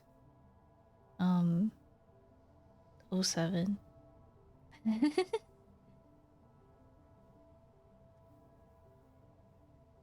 Yeah, honestly. It's no big deal. Don't worry about me. Get the info out of him. It's still on there. Don't worry. There's only like half the muscles cut. It's unreasonable to think you should have been able to. All that. You did it to help me, though, didn't you? Like a stupid little girl, I assumed it was out of all out of the good of your heart. Never once stopping to think any deeper than that. About where it was all coming from. Maria was right. I was blind. I was content to be pleased about the people I thought I was helping. I want you to do something for me. I want you to set Morgana free. Please, do not make your sins any greater than they already are. But without the witch's blood, we lose the Lord's patronage, and then the church. What good is a church that isn't actually saving anyone? Actually, no. That's avoiding the point entirely. What do you mean? To tell you the truth, I never really cared about the church at all. You... what? How can you say that, when you've always been so unconditionally charitable? Even if it meant giving away food or money you needed yourself. People call you the saintess because that's what you are. A saint. It's true, I do that. But the fact is, I'm no saint. I don't deserve to be held up as one, nor do I belong in that position. I'm just an ordinary girl. I never wanted to be a nun, you know. I just didn't have any other options available to me. And I sure didn't have the confidence to make it out there on my own like Maria. So I did as I was told. And to keep myself from thinking it was a mistake, from feeling dissatisfied with that choice, I put everything I had into my responsibilities to the church. My unconditional charity was rooted entirely in selfishness, and the longer I kept it up, the harder it became to stop. I forgot what I really wanted. And what would that be? A normal, happy life as an ordinary girl. In a city on the water. What? That's what you said your dream was. For your next life. Ah, right. Yeah. A quiet life with the man I love. You might get that wish, in fact. Huh? That's what you said, wasn't it? That in her next life she lives in a city by the sea? That is correct. In your next life, Pauline, you are not a nun. You are an ordinary girl who lives in a seaside city. A sweet, cheerful, energetic girl who wears her heart on her sleeve. You have both your mother and father. And I... So you believe me now? I don't know. Your claims are utterly ridiculous, but it's getting harder to think you're lying. If that's what you really wanted, Pauline, what should I have done instead? I envied what you had. That solace. The last thing I wanted was for you to lose it. But you're saying you found no peace in that life? That's right. So what should I have done? I wanted you to take me away from this place, somewhere far away. I wanted you to make it so that I could be Pauline, not Marie. That would have been my ideal life. To live with you, to have a family with you. How was I supposed to know? You couldn't possibly have known. I realize that. And that makes me every bit as complicit as you. Set Morgana free. I will be expected to pay for my crimes. That itself is not a problem. I have every intention of facing the consequences. But we have done... would be... What? Oh, my. But we have done terrible, gruesome things. I don't know what the usual punishment for such is in this land. But if I had to guess, I would say execution. And me being an outsider makes it easier for people to place the blame on me. I won't be able to take you away. We'll find each other again in our next lives, okay? Okay.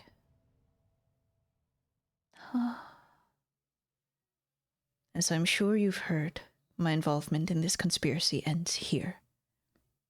I'm glad to hear you've decided to take action. Sorry about your fingers and arm.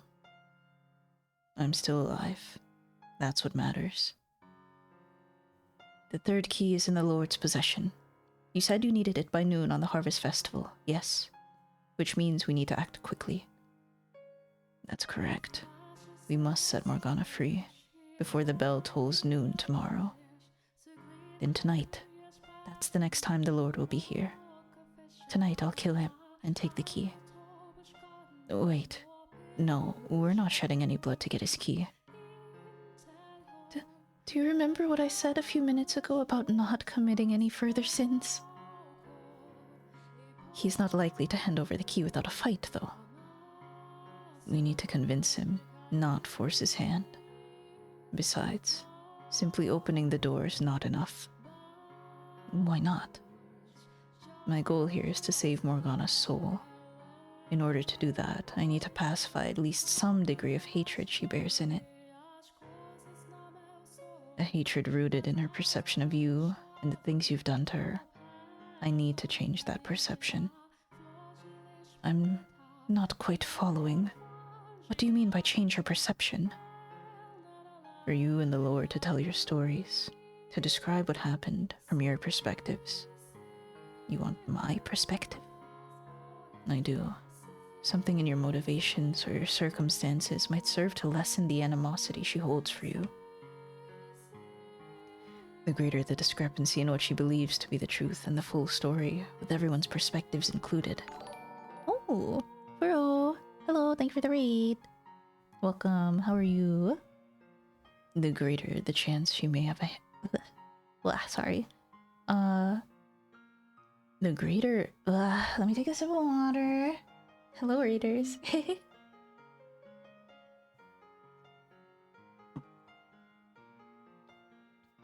Zay, welcome. Oh, let me show you out. Bang bang bang bang bang. Bang bang bang bang bang bang bang bang bang bang bang bang bang bang bang bang bang bang bang bang. This Kuze guy, Kuze? See, oh, are you playing Yakuza? Hello Fura, hello Fuze. Hello Kuze. What other Kuze guy is there? Ah, Megaton Musashi. Interesting. I hope it was fun. What kind of game is it? Right. My name's Tan. I'm an ice cream. Totally. We just resolved something like really surprising. I didn't think we would get him on our side. This guy, he's like a not lustful, bloodlustful killer. What was I gonna say? Hi, my name's Tan. I'm an ice cream slime, and I'm silly with it. It's a mecha brawler. A guy named Kuze showed up, and every time I can't help but hear Kiryu shouting, "Ah!" Yeah, that's what clearly that's what I first thought too. Kuze. Right. The greater the chance she may have had a change of heart. Oh, oopsie. Boom boom. Okay, I now understand what you want from me. However, my perspective will do nothing to serve that end. There is no ambiguity, no justification for my actions.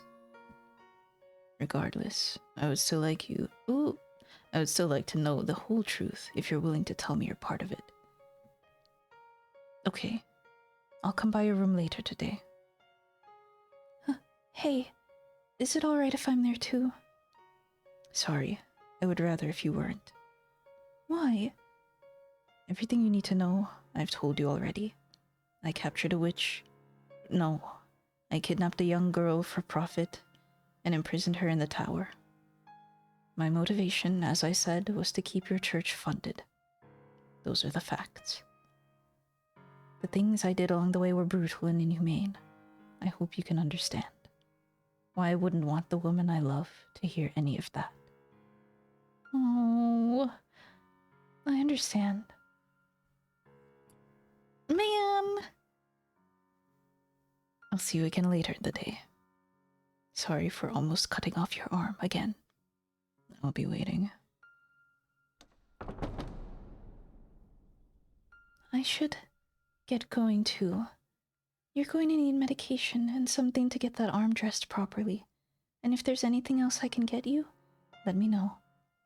If you want to see a doctor, I'll find you the best one I can. I'm so sorry for ever doubting you. No, I understand. I'm glad you came at all. Me too. Well, see you. I'm kind of surprised. He's actually got a soft spot, huh? And I was sure you were full of it when you said the two of them had a thing going. What else what does she see in a guy like him anyway? She's got bad taste in guys, that's for sure. What's with that look?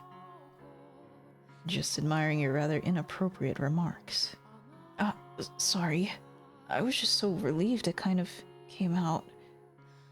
It's okay. You almost got a smile out of me. I've never seen you smile before. I blame being relieved too. Now, would you mind helping me get back to my room? Sure, no problem. My shoulder's all yours. You know, you really are something else, Michelle. I could hear you through the door as I was getting it opened. And honestly, I'm amazed you were able to stand up to him like that. I don't want to get my hopes up too high just yet, but I'm starting to think you might actually be able to do something about the Lord. That's reassuring. Thank you. Sure. Anyway, let's get going. You should get as much rest as you can until he shows up. Well, I mean, you should be going to a doctor with these wounds. Oh yeah, Nellie's been worried sick about you all day. I'll have to tell her not to pounce on you because I'm sure she'll come running as soon as she hears we found you.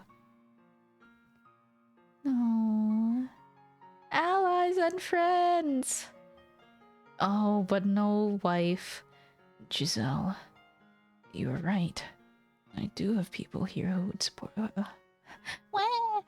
I do have people here who will support me. People who are grateful for me, and who show concern for me. But you have to know, Giselle, that it's your voice I want to hear more than anyone else's. Why can I not hear you? Where are you, Giselle? Giselle. Oh, that's worrying. It's almost sunset. Looks like the snow didn't stick. You couldn't actually see the snow last night, could you, Giselle? Was that when the light started fading from the sphere of darkness encasing you? Or had it been going on even longer than that? Why didn't you say anything? Not a word. I don't believe you're gone for good. You're still out there, somewhere. I know it. And I will come for you. I swear it. Just a moment. Here I am, as promised. I heard you talking, so I thought there was someone with you. But you're alone. It's only me, yes. I see. Schizo. As I told you earlier, my perspective on events will do nothing to change Morgana's mind. I would still like to hear what you have to say. All right. Not being from this land, I don't believe in the local god, nor do I think priests and preachers are any better than con artists. Where did that come from? What I'm trying to say is if I give a confessional, it won't be to another human. You're an angel.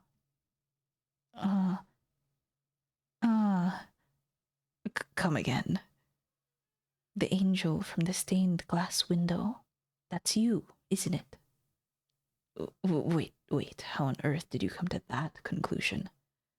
I was thinking about everything you said earlier, in the cellar.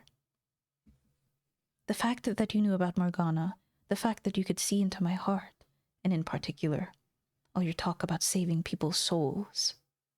Oh yeah. Salvation is not man's job. Which means you must be something else. I will tell you everything. Every foolish mistake, every terrible crime.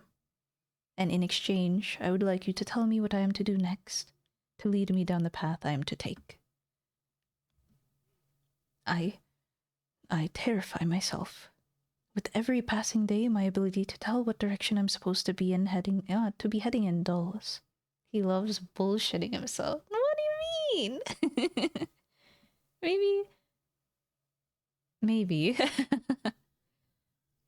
So after I tell my story, I want you to do that for me. Please, will you show me the way? I can no more decide the path you take than you. But you saw into my heart. Giselle, if you were here, you would encourage me to agree to his request, wouldn't you? Okay. I can't guarantee that anything I'll have to say will be of use, but I will do the best I can to lead you in the right direction. Thank you. Now, before I begin, there's one thing I need to clarify. I'm not in love with Pauline. Oh. She does play an important role in my life, though. That much is true. She's your tether. Exactly. I suppose you could say, admire her. She's everything I am not. Everything I cannot be. Is that something I should tell her, you think? That I don't love her? That I am incapable of feeling love? Should I tell her that, knowing she genuinely loves me? Interesting. No, not platonic. It's more... he's something wrong in the head. I think he's genuinely what do you call it? Sociopath? I think. It's just like insatiable urge for violence. Emotion, nada. It's lining up, right? Respect, at least? Oh yeah. Clearly admiration, respect for like who she is. But I don't think he's capable of feeling like a human. E.g., this is the beast character. I missed to use e.g. No, not ergo. As is why he is the beast character. My instinct tells me I shouldn't. I know very well I'm lying to her, but there are circumstances in which a lie is preferable to the truth, are there not? With that said, I'm ready to begin. You have my full attention. Oh, okay. As you know, I'm not from this land. The issue is, I don't know any more about where I came from than you. I remember the Silk Road, stretching out before me as far as the eye can see, clouds of dust wisping across the bare dirt trail. That endless expanse of red earth remains branded into the very fabric of my mind. But beyond that, most of my memories are gone. How pretty. I can only clearly remember the last 5 years or so of my life. In my oldest real memory, I was a slave. I didn't work on some nobleman's estate, but instead I did physical labor, construction work. Excuse me. I built roads and buildings, tore down hills and mountains. That's where it was decided someone built like I am, huh? Oh, built like me. Ah, I see. That's where it was decided someone built like I am would be the most use, I suppose. And while I doubt I need to tell you this, living conditions were miserable. Other slaves withered away and died on a daily basis. Working a noble's estate would have been easier, without a doubt, if only for the fact I would have a specific master. I don't remember anything about my life before becoming a slave. All I have are those few images, from which I can guess I was part of a caravan, or perhaps a messenger. I vaguely remember being waylaid. We were vastly outnumbered, massacred with little resistance. Or at least, I assume that's what happened. When I next woke up, I had been stripped bare and was surrounded by men I didn't recognize. The words they spoke were gibberish to my ears, but I could tell from their tone of voice and expressions that the things they were saying were not friendly.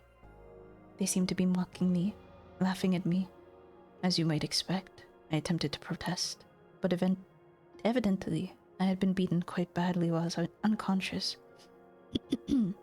Built differently. Yeah, if you survived the waylay and the torture, well, the poko, the beat up. My joints were stiff and swollen on top of my dehydration, so I could barely move, let alone put up a fight. As strong as I might have been at full health, I was in no condition to do anything then. You have no idea what that's like, how it feels to be abused and humiliated, desperate for food and water. ... Oh, I see. I guess you do. So, as I was saying, I was a slave for one grueling, torturous year. No one treated me like a human being. There was no one from the same part of the world as me. And there was no one to come to my aid. Over time, I came to learn their language. Though I can only speak it, I don't know how to read or write. But to be honest, I think I was happier not understanding what people were saying about me. They had many words to describe me, none of them flattering. Some of them would even call me beast. And the longer I was treated as something less than human, the more I began to question whether I really was one. A darkness grew inside me with each repeated insult. I wanted to make them pay for the daily abuse. And who wouldn't? The desire to exact vengeance when you've been mistreated is only natural. It's perfectly reasonable. But they were right about what I was deep down, a beast. And my revenge went far beyond what would be considered reasonable. 4 years ago, I was sitting in the carriage as it rattled along a dirt road. This was not the kind of carriage you rode around a town in, but a filthy slave transport. It was packed front to back with slaves, or soon-to-be slaves, I suppose I should say. There were men, young women, and even children. Everyone wore a look of hopelessness on their faces, and no one had the strength left to resist. They looked like me a year earlier, deprived of food and water and beaten into submission. The slave traders' guards were armed, of course, swords hanging from their hips, ready to cut down anyone who showed any sign of resistance. So they sat there, lamenting their fate. Sitting beside me was a young girl, crying in silence. Glancing over at her, I caught a glimpse of her face. Large chunks of skin seemed to have fallen off it. It was, suffice to say, an unusual sight. But beyond that, I didn't think much of it. I didn't find it disturbing or unpleasant, perhaps because I had a similarly unusual appearance. What caught my attention, though, was the way she was crying. I'm not sure how to describe it, but it seemed different somehow from everyone else crying in the carriage. It was almost like her tears were not for herself. "Why are you crying?" At my question, the girl turned her head up to look at me. Surprise crossed her face for a few brief seconds, but that was her only reaction to my appearance. I assume her thought process was roughly the same as mine, so she felt no need to fear me. After a moment's hesitation, she said, "I'm sad because I didn't get the chance." What is Morgana's voice? It's kind of reserved, quiet, curt. They're kind of similar, aren't they? A little bit like this. "I'm sad because I didn't get the chance to show my gratitude to people very dear to me." Her response perplexed me to no end. Why was she concerned about showing gratitude? Why was she not despairing of her own circumstances? Or was that the emotion that gripped her in that moment? Not hatred for the slave trader, or sorrow for herself? To this day, I still don't understand. But that wasn't the only thing I found curious. Her voice, despite being soft, cut through the crying and wailing of the other slaves.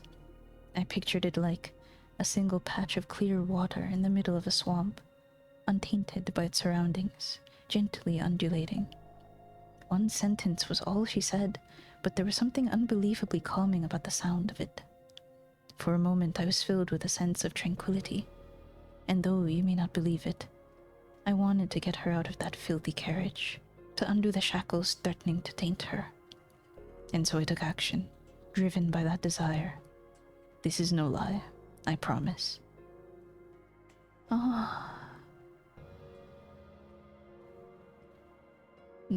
No, don't kill me. Please, you can have all my money. You can go free if that's what you want. I'll apologize. Anything. Why are you laughing? Please spare me.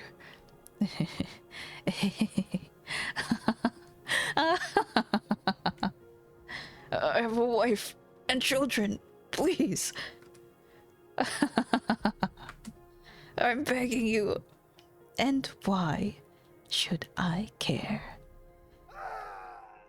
Holding a sword in my hand felt amazingly right. Whatever work I once did must have required me to use a blade. Even with the shackles still around my wrists, I had little trouble slaughtering the slave traders and their guards. They let their guard down because we were restrained. The thought of anyone resisting never once crossed their minds. Dead bodies sprawled out around me. Corpses I had made. Lives I had snuffed out. Look at this. See? No one can defeat me. They stood no chance against my strength.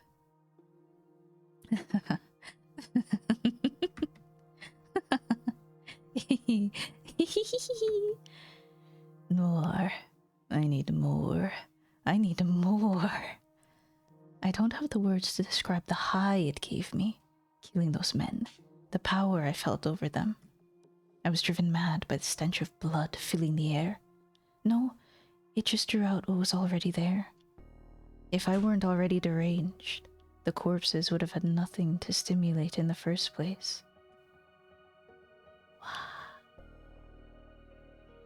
After taking the keys off one of the slave traders, I returned to the carriage, doing my best to act calm and suppress the bubbling exhilaration. Hey, you, unlock my shackles for me. I would do it myself if I could. You, say something, would you? But she said nothing, simply removing my shackles as commanded. If she had said even one word, let me hear that curiously calming voice of hers, then, in all likelihood, I probably would have stopped there. But she remained perfectly silent. Everyone was in shock at what they had just witnessed, her included. In time, though, the slaves started cheering, The same people who had been wailing minutes earlier were now shouting praises. Our savior! You are our savior! We're free to go home! We can have our lives back! Undo our shackles, please! I'm a beast. What? I'm not a savior. I'm not a man. I'm a beast. Isn't that right? I'm a beast, aren't I? What are you? More. I need more. I thirst for more. What? Why are you pointing your... I need more. Yeah.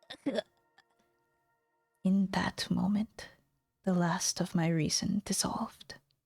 I went into a frenzy, slaughtering the helpless slaves I had never intended to kill. I was euphoric. I couldn't get enough. I reveled in it. Never before had I felt such utter ecstasy. Their cries for mercy as I ripped through them were delicious. The look of fear in their eyes, the way their faces twisted, the splatters of blood around their mouths open in screams. The despair that filled them. I didn't care anymore that they were just as much victims as me, that they had suffered the same abuse and humiliation. All of that was buried beneath the waves of bliss that ravished me. Everyone who asked to be spared, I skewered. I worked my way around the inside of the carriage, killing dozens upon dozens of slaves. Heads went rolling off shoulders, hot geysers of blood spewing from open necks. I was practically wading through blood by that point. Some bodies I completely dismembered. Others I disemboweled, leaving their entrails to hang out of their open guts. All of them had looks of agony frozen into their faces as death took them. I don't know if I was unconsciously avoiding her, or if it was just a coincidence, but the girl was the only one left alive. She, of course, hadn't been spared the mess, so she's... Water time, water time.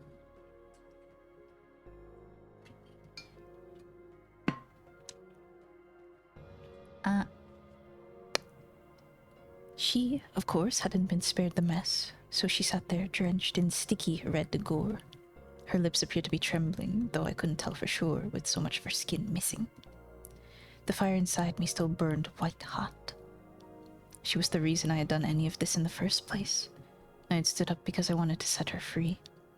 But my original intentions were long since gone from my mind. Raw pleasure overwhelmed any sense of reason. I approached the girl, pointing the sword at her neck. I expected her to scream, to beg for her life like the others. But she did nothing. Simply stared up at me. Why didn't you run? At my question, the girl finally spoke. Why did you kill them? The sound of her voice quelled the furor within me. It baffled me. I had no control over it, yet this strange girl could pacify me with a single utterance. The word she used didn't matter. It was her voice. She could have called me a monster, and it would have had the same effect. Because I felt like it. I couldn't explain my reason for murdering the slaves. I didn't have the words to express the things that drove me. All I could tell her was that I did it because I felt like it. And why haven't you killed me yet? I couldn't find a sure answer for that question in my somewhat rattled mind either. In retrospect, I realize now that her voice was my first tether. But at the time, I had no idea why I didn't take her life in my frenzy. I had killed other children, other women. Young, old, sad, miserable, it didn't matter.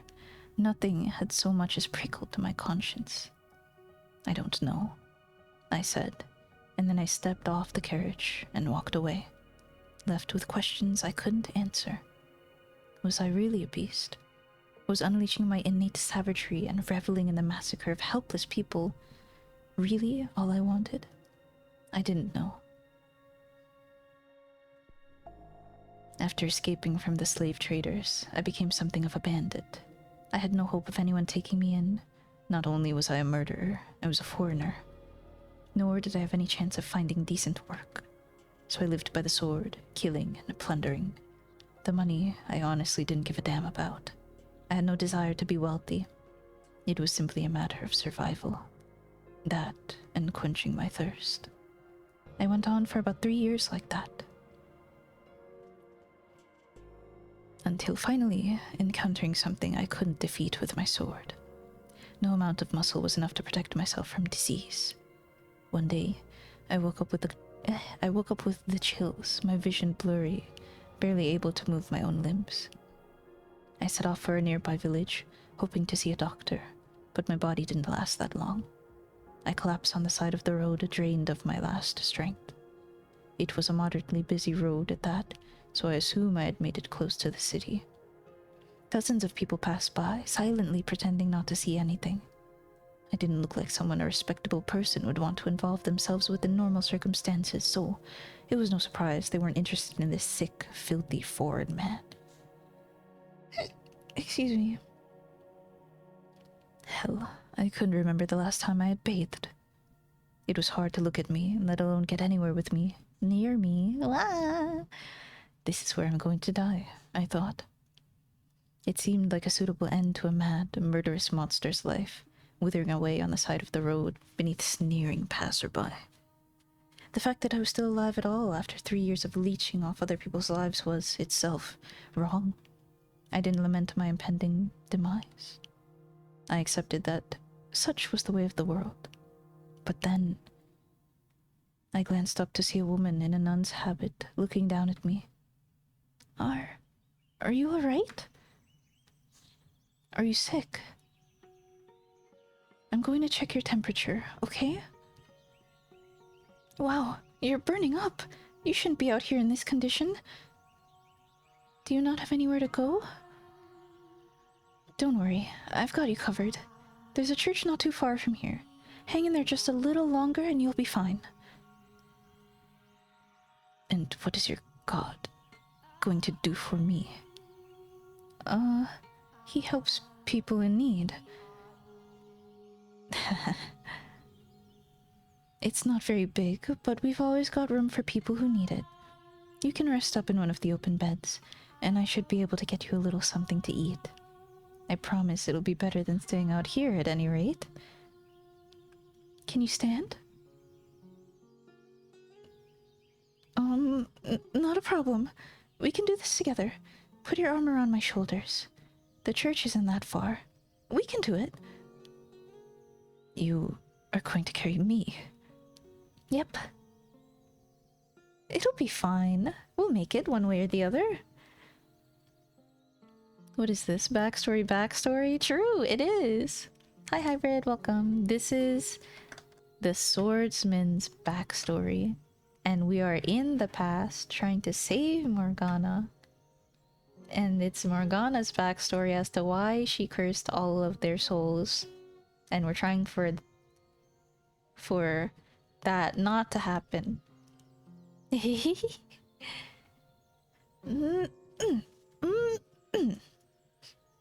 Almost. We're almost there. Just a little longer. I'm heavy, aren't I? Very, very heavy. But that's not a problem. I can do anything if I put my mind to it. Just throw me into a ditch. And now. God doesn't like his children talking like that. Almost there.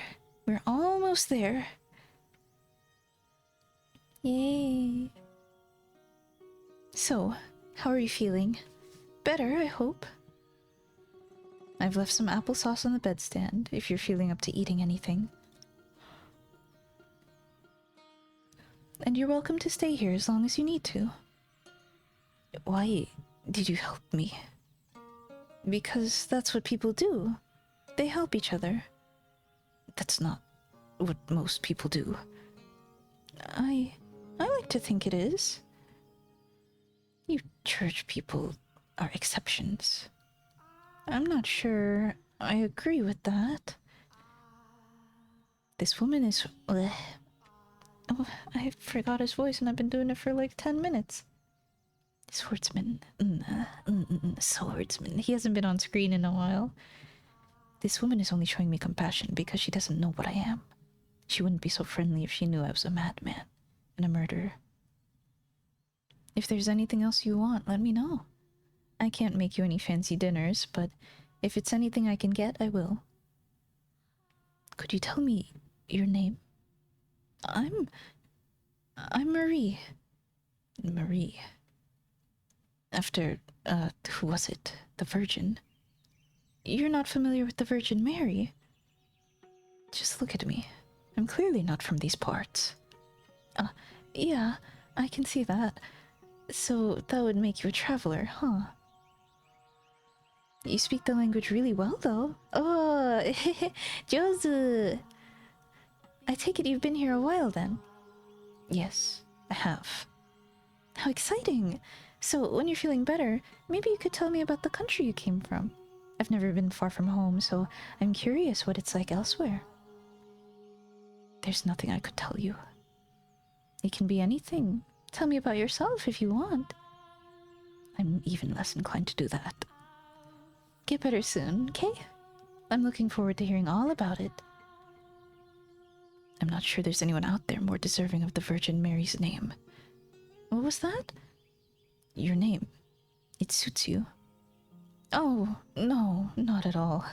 I'm incredibly flattered to hear you say that, but I hardly live up to the name. What's your name, by the way? I have no name. You don't? If you want something to call me by, you can choose a name for me. Anything you want. I am nameless. You give me a name. I think you should be the one to choose your name. I'd be more than happy to help, though. But you should go with the name you think is best. I see. Well, I should get going. I'll be around, so if you need anything, just holler. Bye then.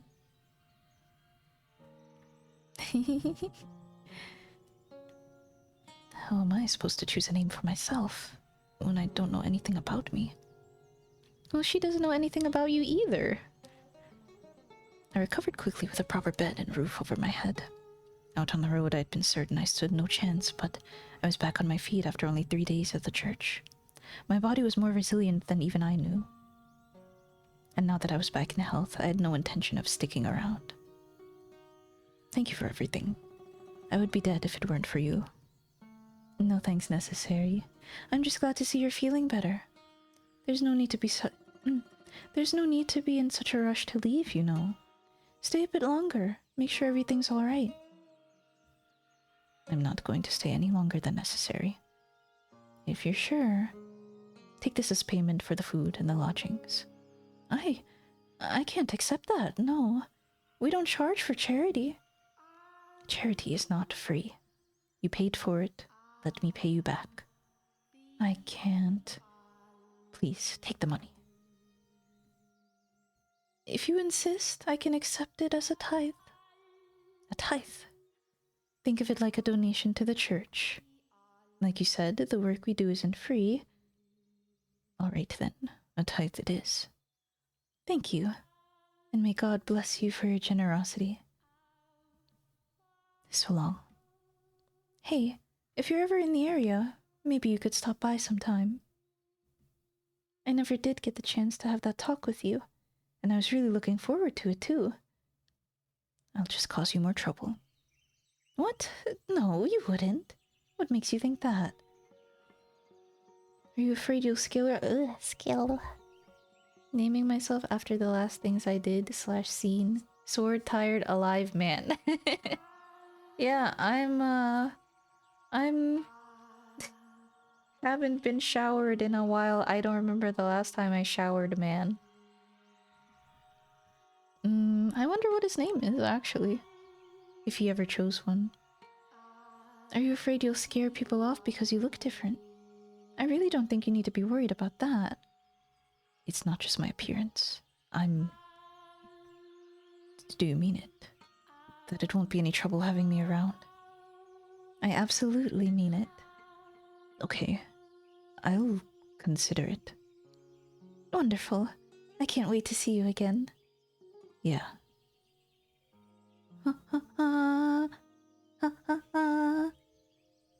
Believe me, I knew I had no place involving myself with her.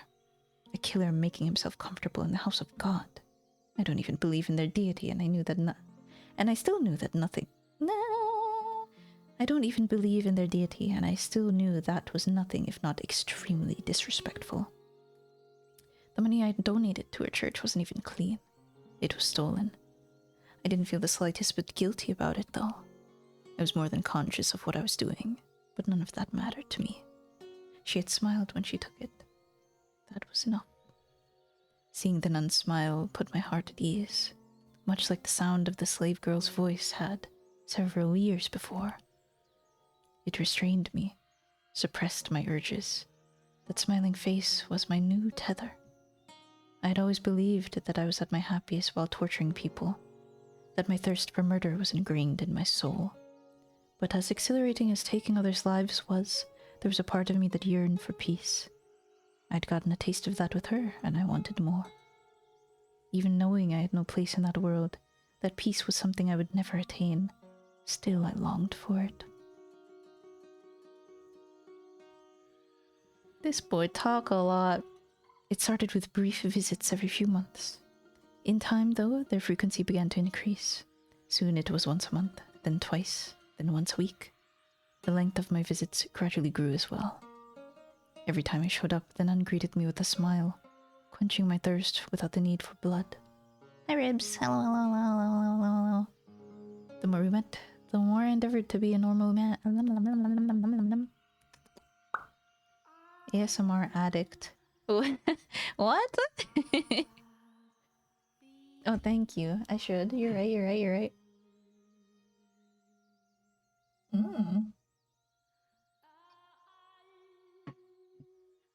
Well, he just likes to see her smile.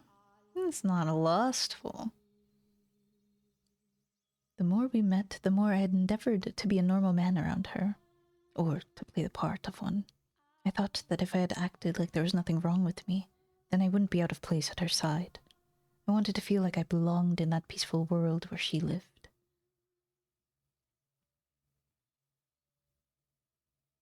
ASMR for him, but it's just a smile. Oh, it's the giant man! Marie! The giant man's here! Giant. Ah, hello there. I was beginning to think you weren't coming this week. I was having trouble deciding on what to bring you. You're always welcome here, you know. You don't have to bribe yourself in, but I appreciate it. Thank you. It wouldn't feel right if I didn't bring something. I bought a variety of fruits for you today, so you can share them with the children. They'll be delighted. Thank you so much. It's nothing, really. So, have you decided on a name for yourself yet? Not yet, no. Nothing at all? It makes talking to you a little awkward, not having anything to call you. In that case, the giant man is as good as anything. Did he get under your skin? A little. I'm not that big, am I? We're all giants to little kids. I do wish they'd be a little less blunt about it sometimes, though. Indeed. I suppose it's better than having them being afraid of me. The children here have strong nerves. They're ordinary kids. You're just not a scary person. They only assume I'm harmless because I'm with you. What? You make it sound like you're actually you make it sound like you actually are dangerous or something. Because I am.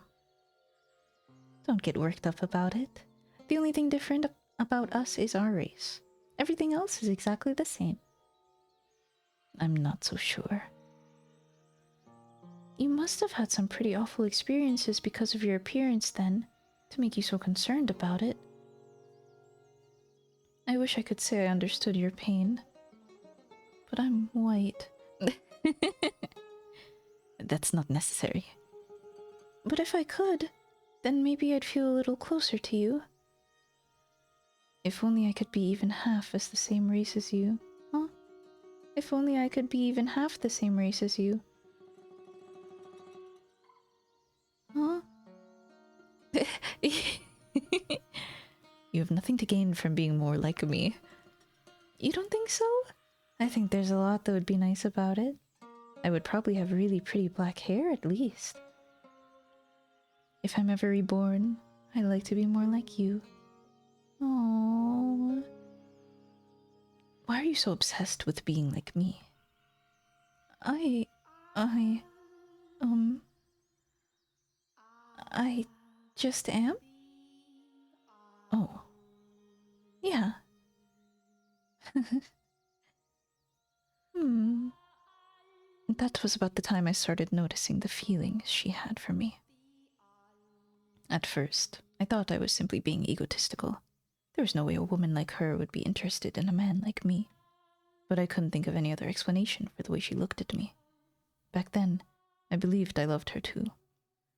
And that if we could be together as man and woman, that I would finally be able to attain the peace I so sought. That I could wash my hands off the killer within me, defeat the urges once and for all. That's all it takes indeed. Just a lovely smile. Just a, I admire you.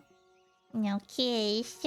Why are you so interested in me, lady? Teehee? Oh, silly. That I could step out of the darkness that I had lived in for so long. That I would be able to see the light. That I would be able to experience love like any other ordinary man. So in the name of that hope, I took action. That foolish, naive hope. Boy. What are we doing out here so late at night? Sorry for asking you to meet me on such short notice. I hope it wasn't too much trouble sneaking out. It certainly wasn't easy. So, you had something to tell me. Wow, was that a lot of words? Oh, ... So true. What I'm about to tell you, every last word is sincere. And then, once you've heard me out, I want you to turn me down. What? Over these Over these past few months, I've come to at least somewhat understand the responsibilities and restrictions placed on you as a nun. But even ignoring the obligations you have, I know good and well I'm not a suitable match for you. Which is why, as I said, I would like you to turn me down. I still want to hear it. I love you. I fell for you the moment I first saw you. I know I don't deserve to be anywhere near you, but every time we met, my desire to be with you grew stronger and stronger until it was out of my control. Turn me down, Marie, please, and I will stop trying to get close to you. I'm not Marie. You're not what? My real name is Pauline. Pauline? Marie is my baptismal name. It's not the name I was given at birth. You get a baptismal name? Is that a nun thing, or is that like a baptism thing? Is that like a church people only thing? That's interesting. I was watching someone have their soul eroded in League before this. What a vibe shift. Oh yeah, it's been pretty romancy between Michelle and Giselle, and then between them telling them they love each other. Oh, you don't know that? It's a baptism thing. Interesting. I can see it happen. Is it specific to nuns and church boys, or does anyone get a baptism and they can choose to change their name, or they can choose to have a baptism name? Yeah, it's true. Usually if you have a non-Christian name, you can also get a baptism name. Oh, it's like Koreans getting an English name. It's like people getting a Christian name. Yeah. My name is John, but my religious name is John. I couldn't think of a more Christian name. I love you too. I fell for you the moment I first laid eyes on you. I know it's forbidden, but I want to be with you too. Any free time I have, I want to spend it with you. I'm glad to hear you say that. Thank you for being honest with me. No, thank you for not turning me down. Wow, talk about an anxious day. When you asked me to meet you out here tonight, I wondered if that might be what it was about. It felt like my heart was going to explode all day. Heart explode. Guys get nervous about telling girls how they feel too, don't they? Yeah, we do. He does not know how to have emotion. He is lying. Until now, I had no idea falling in love was so hard on the nerves. Just thinking about you makes me...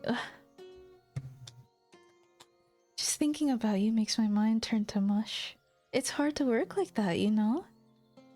Is it really that stressful? Is it like that for you too? Yeah. Tan is the one who turns to mush. Yeah. It's not true. Maybe. Yeah. Thinking about you makes it impossible to concentrate. Tell me something, I mean, Pauline. What is it? How exactly is it hard on your nerves? What? Huh? How exactly? It's like, I'm in the clouds and I want to scream and I want to jump into a lake all at the same time. That doesn't help me much. Could you be a little more specific? Really? Are you trying to embarrass me? It's like my whole body gets really hot. You mean you get aroused? Aroused? No. To put it bluntly, yes. Oh, this guy got it right. Wait, no. Oh, as mind replaced the most recent internet kino. What's the most recent internet kino? Yeah. Mame. What? I'm not. I'm so put together. But I was thinking, like, sometimes that's relatable. Like, especially when I was, like, trying to understand, like, emotion for myself. Not like in this extreme way. I'm not a psychopath or a sociopath or asocial. But sometimes when you get hit with that, it's like, well, how do you feel exactly? How are you supposed to feel? How are you feeling right now? Like, exactly, what do you mean by that? You know, have you ever discovered feelings? She gets aroused at the so extreme. I thought it was like a crush. Just what it was called, self-feelings blindness? Ah, is that so? Oh, just what was it called, rather? Ah, that, you mean. It starts with A. Alexithymia? My beloved, that's what it is. Man, I hope to again. Oh, what do you mean? To discover feelings? Oh, you can. You have feelings all the time. Your streams are very... Well, to be honest, I've only been there for parts where it was... Parts where it was a little like...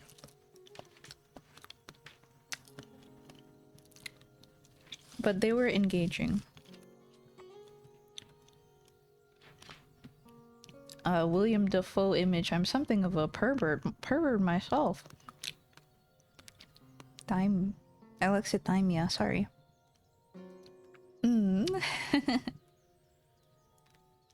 I see.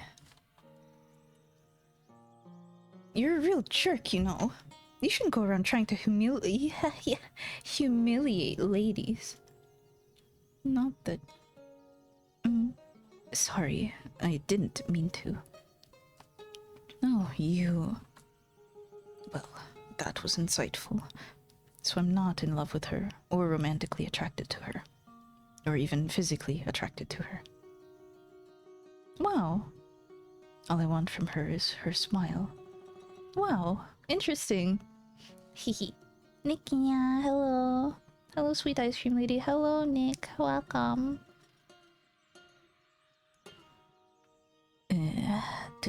Swordsman. Being around her doesn't arouse me. In fact, it does exactly the opposite. My fire burns brightest when I'm not with her. It all makes sense now. I just want someone to keep me placated. Placate. I'm disturbed through and through. A murderer and a beast. See, that's why I didn't want to say anything. I knew you would laugh at me. I'm sorry. I truly am. I did ultimately get what I wanted out of the arrangement. She became my tether, became an invaluable part of my life, even if I had no real love for her. When I was with her, I was at peace. That said, her presence didn't completely rid me of my urges.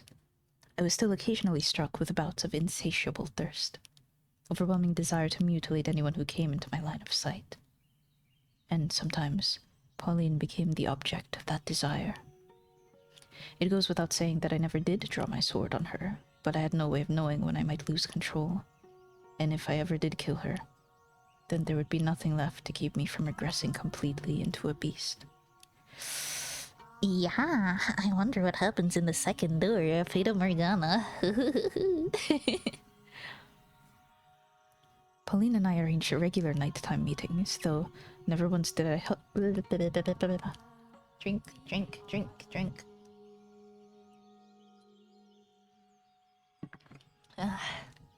Dude be like, I love you, thinking, or maybe not. Maybe... No, it's not sort of like a maybe not, but it's like a, this confirms. I don't feel the human emotion. I don't feel the necessary emotions, but I do like her because I am at peace.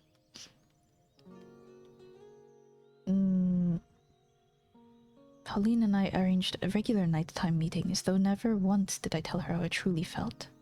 And I had no intention to either. When I was with her, I was in the role of her lover. She never questioned my love for her, and expressing hers for me caused her to smile even more than normal. The happier she was, the more beneficial it was to me. Spending time with her in this capacity, I was able to gain a deeper understanding of what kind of person Pauline was. She was a deeply generous and compassionate woman. While I now understand her near-compulsive deeds of charity were a result of the stress and uncertainty she felt about herself at the time, I believed she was doing it because she genuinely wanted to. I believed she wanted to save absolutely everyone, to be the saintess she had come to be known as. She gave assistance to anyone who sought it from her without question, and as a result, the church's coffers quickly dried up. Her God did not supply her with an endless store of bread and wine either. In the end, any endeavor, no matter the intentions, requires money. In time, her generosity turned excessive, self-destructive. She would even skip meals so that others could eat. In retrospect, that was probably my fault too. As I pushed her toward wanting to be a regular girl, she pushed back against that desire by being even more charitable. Soon her actions started making the other nuns' lives difficult, giving her less than favorable reputation within the church. Still, she would tell me when we met up how she wished she could help even more people, if doing so would give her peace, and if I could be a part of that peace, then I wanted to grant her wish. But what could a killer like me do to help? Petty thievery wouldn't make me nearly enough money to keep a church and orphanage running. And a raid large enough in scale to do so would inevitably be traced back to the source, which would ruin the church forever.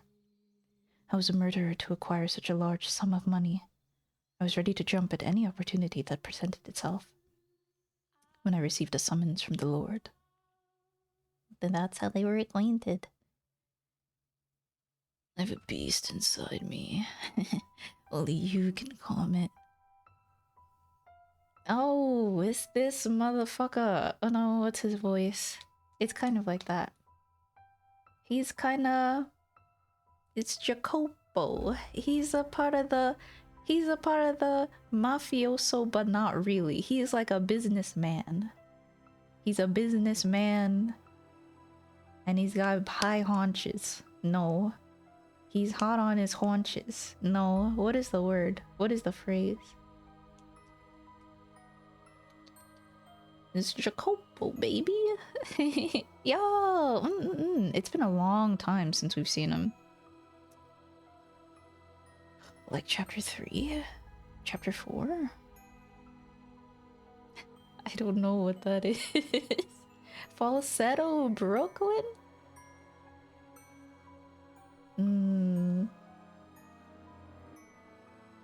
Let me think. He's like the organizer of the...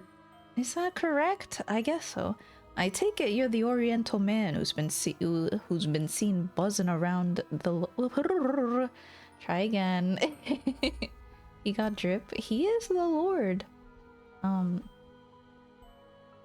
In the previous chapter, he was like a tycoon. Didn't we see him when he... Oh! Oh yeah! Okay, so it wasn't that long ago. I forgot if I even did a voice. I don't know if it's 1300s, by the way. I pulled that out of my ass. Maybe they didn't specify what time era this is. But I just know it's before everything. And considering the first door is like opera era, like romance period type, it's gotta be earlier. I don't know. I forgot. I take it you're the Oriental man who's been seen buzzing around a local church of late. When I first saw the Lord, I was surprised at how young he looked. There couldn't have been more than a couple years difference between us. I had envisioned him as an elderly, or at the very least, a middle-aged man. The transcontinental... That's it. That's the phrase, baby. That's what I'm talking about. That would be me, yes. What of it? Who do you think you're talking to, you impudent rat? He shouldn't have this accent in this era, now that I say that. Impudent rat. But anyway, show some damn respect. Apologies. I'm not very familiar with the local customs or language. Huh. Very well then. You're fortunate I'm such an understand... It's like a little Christopher Walken, but I'm not trying to do that. I don't want to do that. Wow, what's the correct? Transcontinental Railroad. Talking about business, baby. Talking about talking about money. If it ain't broke, don't fix it, brother. You're fortunate I'm such an understanding man. Now, for the reason I called you here. You're the one who killed that cart full of slaves 4 years ago, aren't you? So you know about that. I wasn't actually sure it was you, but now I have confirmation. Since then, one slave of Far Eastern origin has remained unaccounted for. I take it that would be you. That's right. You made one hell of a mess out there. Am I here to be punished? That depends on how our talk goes. If you think I'm going back to being a slave, you're fooling yourself. I don't need any more damn slaves, and I certainly don't want you as one. You're obviously not finding any respectable work being an ex-slave, so I take it you're in the business of getting your hands dirty, are you not? I assume. That's a cool sprite. I've never seen that before, I don't think, unless it was on the screen a while ago. Being in middle-age era and talking like a guy who lives near the New Jersey docks and nobody can understand the word you're saying. True. What if someone with a thick New Jersey accent got isekai'd? Hey, what's the big deal? Why is everyone in big metal armor? Huh? Pray, do tell what words are coming out of your mouth. My. Are you from the neighboring castle town? The neighboring hoo-ha? The what's it? The huh?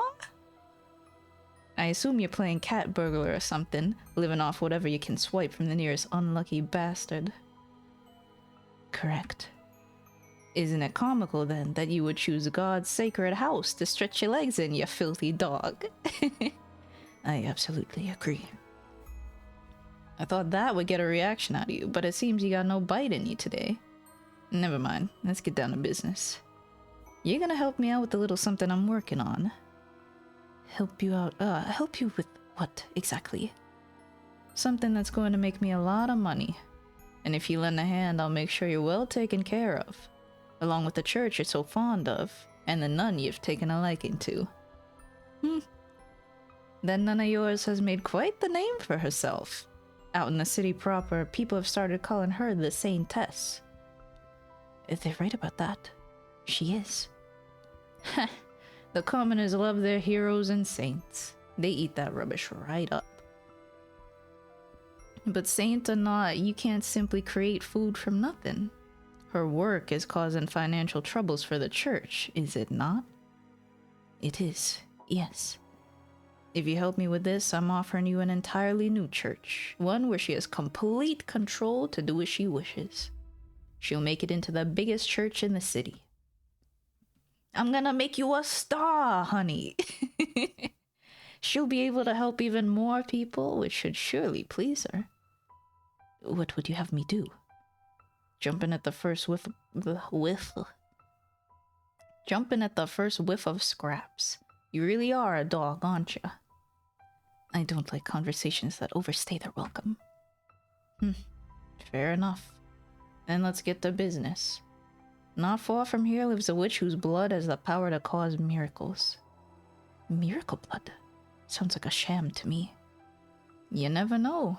They say the sound of her first cry brought rain to the land where she was born, saving the whole village from drought. And they say her blood has the power to cure any disease. I'll worry about the veracity of the rumors later. Right now, all I want for you is to capture her and bring her to me. Explain something to me, Lord. You said that if I helped you, the nun would be able to save more people than she does now. So, how does capturing this witch accomplish that? I'm glad you know how to listen, dog. We'll be turning the blood into a miracle elixir, which she will then distribute to patrons of the church, in exchange for tithes, of course. Selling it, then. Selling isn't quite the right word, but if that's how you want to think of it, by all means. The commoners believe Saintess... Oh, no. The commoners' beloved Saintess handing out an all-powerful miracle medicine. They'll lap it up. And in turn, you'll make a fortune. Exactly. Money I can use to support her church. It'll be a boon to the city's economy as well. A single witch's freedom is all it'll cost for everyone here to come out happy. Everyone did not come out happy. So what'll it be? Will you help, or will I have to? I'll help. I have no reason not to. Decisive and a good listener. Excellent. Once I've captured the witch, where do I take her? I have a mansion set aside where your nun can reach a church. There's an observation tower on the grounds. The witch will be kept locked up there to ensure we have a constant supply of blood. Okay. When do you want me to get her? You're just chomping at the bit now, aren't you? I thought you'd hesitate at least a little, but I guess it was foolish of me to presume to understand how a killer's mind works. All the resources I put into investigating you and everyone close to you are wasted, it would seem. Do you even have a conscience? Don't act like you're any different. I assure you, I have a conscience. I wouldn't be doing this if it wasn't necessary for the growth of the city. No. I mean, you're as much a murderer as me. You would never come up with... Swordsman. Not swordsman, swordsman. You would never come up with a scheme like this if your hands were clean. Watch your mouth, dog. Don't you dare insinuate I would ever condescend to your level. Psychopathy. Psychopathy. I agreed to the Lord's term. Lords! Oh, Jesus Christ! I agreed to the Lord's terms. A couple of days later, I made my way out to the location the Lord had given me, a small cottage by a lake where the witch was said to live. I had been instructed to take her alive, but not that I wasn't allowed to harm her, so my plan was to force my way in and immobilize her as soon as she opened the door. Does the Lord even care? No. Hey, I'm walking it. That's his accent. The fucking walking. I've zeroed in on it. Probably. You know, tabun, maybe, perhaps. The Lord was... the Lord! Ay! The Lord was right. I didn't have anything resembling a conscience. I was too far gone to be bothered by this prospect of disabling a witch. Not even the fact that I had found a degree of solace in my relationship with Pauline would change that.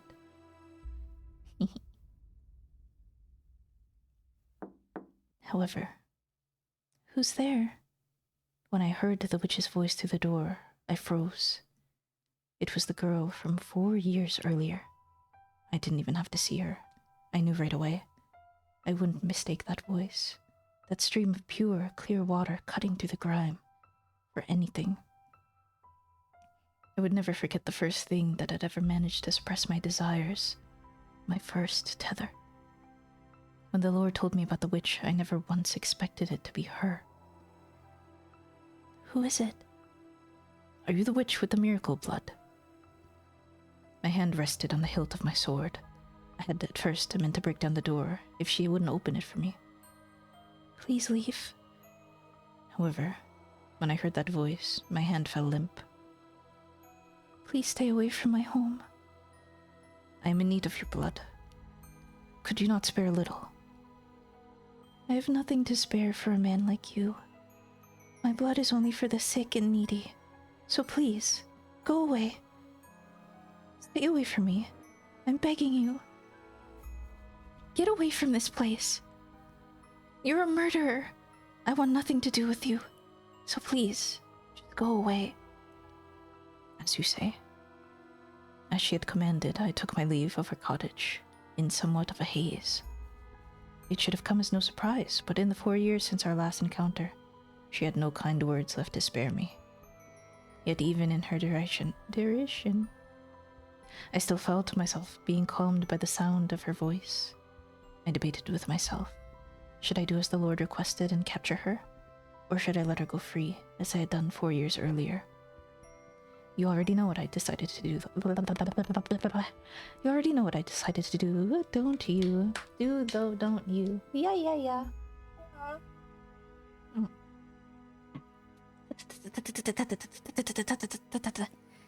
You already know what I decided to do, though, don't you? That's right. I went with the first option. After all, I had no need for the 2 tethers. For 2 tethers. While breaking down her door was still an option, the witch was wary of me. If she were to somehow manage to escape, there was no saying how the Lord might react. So I stood watch, waiting for her to step outside. The problem was she never opened her door. It wasn't just me. It seemed she was wary of everyone. There was one exception, though. The boy. She left the cottage for him. They went on walks together around the lake. It's, been a while since we last went on one of our walks, huh? I haven't been sleeping much, taking care of Nellie. Is her condition worsening again? Yeah. Rest assured, I will give her my blessing as many times as she needs. Thanks. I really, really appreciate it. The weather is kind of not that great today, huh? Looks like we might get rain. It's probably not smart to stay outside much longer. Yesterday. I should get going. See you. Watching the two of them, it occurred to me that I could make good use of the boy.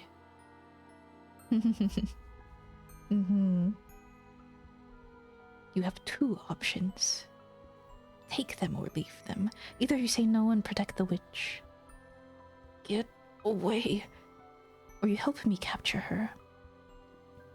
Get away from her. Right now.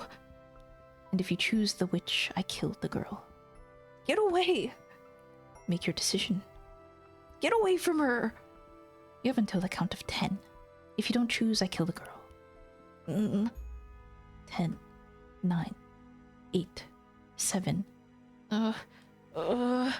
6, 5. Okay, I'll do it. I'll help you. So just get your sword out of her face. Don't kill her. I thought you'd hold out until the last second. Well, what are you waiting for? Let's get going. Get moving. You pitiful little boy. ...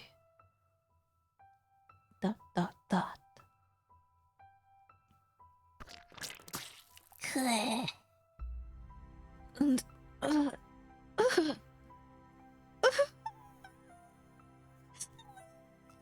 That's not how she sounds, sorry.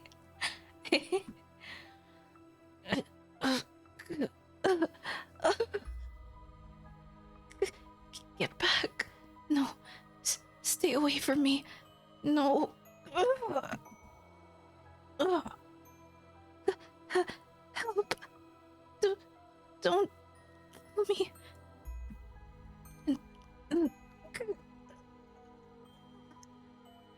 Take it. Oh, that's your share. Should last you long enough.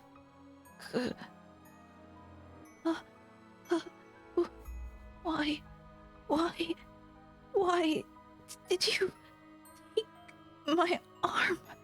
What do you mean by share? Why?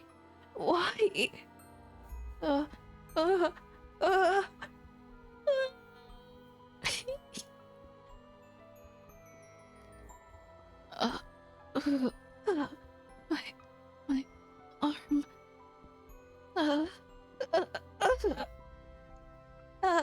My arm. My arm. No, put me down, please. Help. Someone please help. The witch with the miracle blood had regressed. Oh. Sad. The witch with the miracle blood had regressed into an ordinary girl, and she cried in pain like a small child. I wasn't to get very far with her wailing, so I gagged her, tied her up, and threw her into a burlap sack.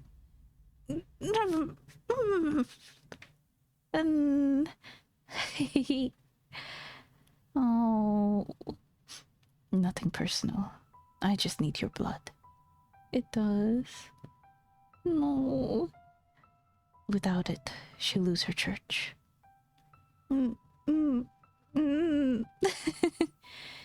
She needs the money. Oy. I needed some way of getting enough money to keep her church running. So the Lord made me an offer. If I brought him, the witch with the miracle blood, he would finance a whole new church for her. Nothing of personnel. So don't take it personally, kid. I tossed the sack into the cart I had waiting outside, then made my way to the mansion, as per the Lord's instructions. The two of us then locked the witch into the observation tower, When I told the Lord I'd use the boy's bait to get her to open the door, he gave an exasperated sigh and said, Involving a third party was not part of the plan. Is there anything at all in that head of yours, dog? I forgot. Well, I'm walking here. I'm walking. I can kill him if that's a problem. Don't be hasty. Describe him for me. Did he seem like he came from a wealthy family? Nah, he did, actually. He's young, still in his teens. He lives with his little sister. He looked reasonably well off, probably of noble blood. Excuse me. You picked one hell of a target to use as your bait. Should I kill him? There are people in this world you can make disappear quietly. People no one will have noticed.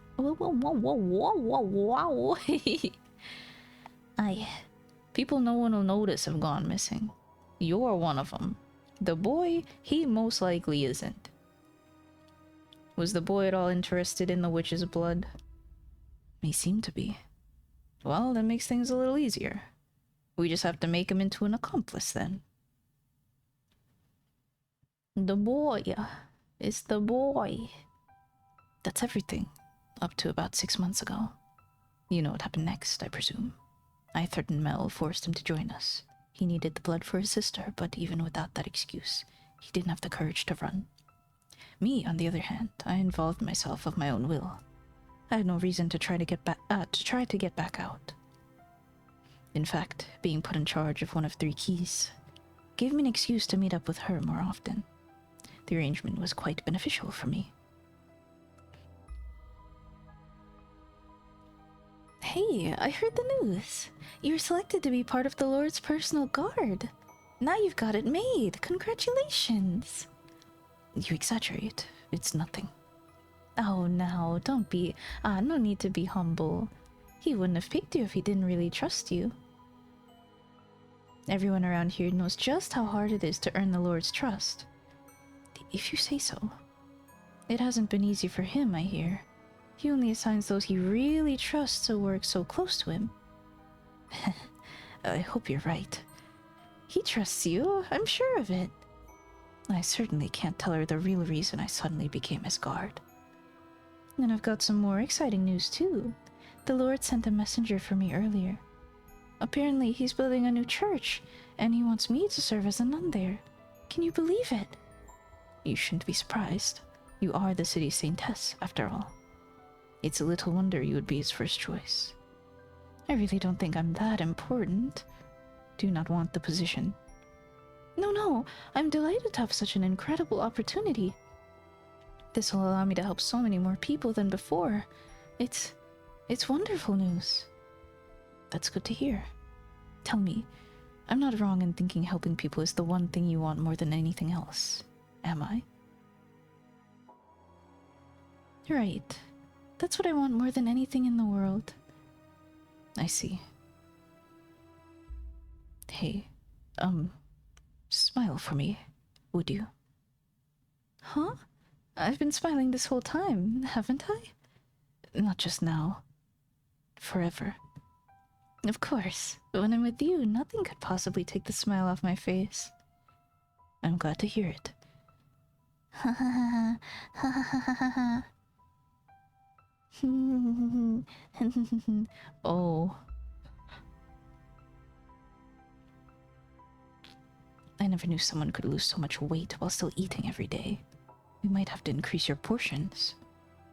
If there's anything in particular you want, just tell me. I hear children's voices. From outside, I hear children's voices. Ah, the kids here to see the saintess. It has gotten quite noisy out there of late, yes. Oh, the saintess. Your voice has gotten raspy too. Was that my doing? Did I take your voice? That's unfortunate. To me, your voice held far more value than your blood. And I took that away from you. Yes, you 3 took everything from me. So we did. Enough chatter, dog. Eeh. Eeh. Eeh. The Lord's scheme was a success. The witch's blood brought with it an influx of donations, which the Lord invested in various businesses in the city. I have no idea if the blood actually has miraculous powers, but there were certainly people claiming to have been healed by it.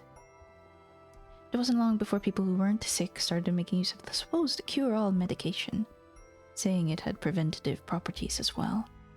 As word of the elixir spread, the Lord's profits grew in kind. One fact was undeniable. The witch's blood stimulated the city's dramatic growth. Oh boy. Oh boy. Oh boy.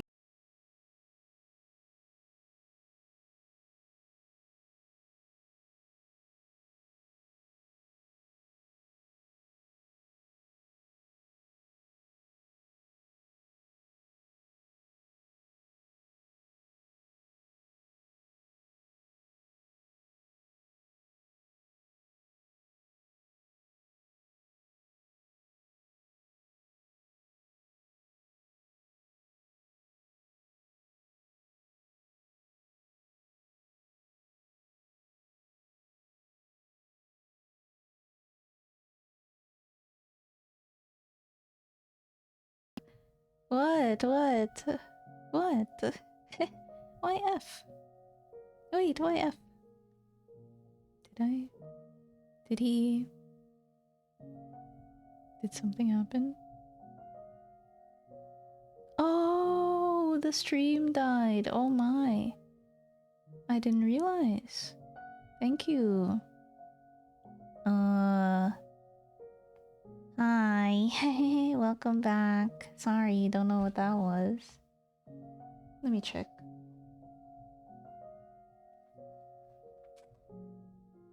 Oh, thank you. I hope it's all good. I'm lurking, but this game looks rad. Oh, hi, Okas. Welcome, welcome, welcome. Or, well, you're here. Thank you for the lurk. It's pretty good. The story is quite banger. It's still the same VOD. Gamer. I gave you my word. I told you I would help figure out what path you should take. You're an honorable man. I will not force your hand if you do not want to do this. You can tell me to leave, and I'll walk right out the door. More than anger or hatred, I'm simply deeply pained. Maybe things would have turned out better if I were as sympathetic as a man as you. People are supposed to be able to feel happy or sad for each other. I can't, though, which must make me a beast. When you first met Morgana, you felt a desire to rescue her from the slave traders, did you not? You thought of someone other than yourself. I never saw that desire through, though. My thirst far overpowered. It didn't die too long for it to go offline. Oh, based. Cool. My thirst far overpowered anything I may have wanted to do for her. And the next time we met, I sold her to the Lord. As I said before, there's no room for interpretation in the things I've done. Whatever I might have wanted to do at one point, it's all meaningless now. Regardless, anything I do for someone else is ultimately for my own benefit, because it's what I need. No matter how selfish your motivations may ultimately be, please let me believe some part of you does genuinely want to help her. Alright. I know I'll sound like a hypocrite for saying this, but sitting back and waiting for her to die is not what I want. When I cut off her arm, I didn't feel any of the thrill or euphoria that I usually do when I take my sword to someone. I can't say whether that means I had a conscience, if but for a moment, or I just wasn't myself at the time. If you can save her, though, please do. I can't do anything. If I try, I'll only make things worse. I cannot do anything. I cannot do everything on my own either. Give me your word that you will atone to Morgana for your actions. While I doubt making reparations will clear me of my crimes, if that is what you want me to do, that is what I will do. Can I ask you something? What is it? Tell me more about my next life. I want to know what kind of man I am. I want to know every mistake I make, all the details. I warn you, it's a tale far more barbaric than anything you can imagine. Do you still want to hear it? I do. And I've little doubt that I will believe it. If you're worried I might react the way I did earlier, I'll lay down my sword. You can tie me up too if you want. Ahaha. That won't be necessary. I'm going to trust you. I'll tell you the whole hopelessly tragic truth. Everything I saw with no embellishments. Please do. Hi. And so, I told him the tale I witnessed beyond the second door. That he lost his memory in a shipwreck. That he was treated like a beast by the people in the land where he washed up. That he massacred countless people. And that he took the life of his lover, who had come in search of him, never wavering in her belief that he was still alive. I told him about the white-haired girl. I told him about the things he made Giselle do. I didn't hide anything. As I spoke, he would occasionally grimace, or his eyes would go wide for a moment, but not once did he interrupt me. He sat there in silence until I finished. He told his tale for several streams. You weren't kidding. That was far worse than I had imagined. It is the truth, though. You become the target of Morgana's loathing, and you are led back to this mansion. That is what lies in your future. As difficult as it may be to comprehend, that person is you. The man who does all those things hundreds of years from now is you. I really am a beast. A horrendously precarious creature. As I interpret it, when you lost your memory, you also lost everything you used to suppress your nature. You lost the foundation you had built, and as a result, you are no longer able to maintain that balance. Would that mean that what I am now is, comparatively speaking, human? No, I'm no different now.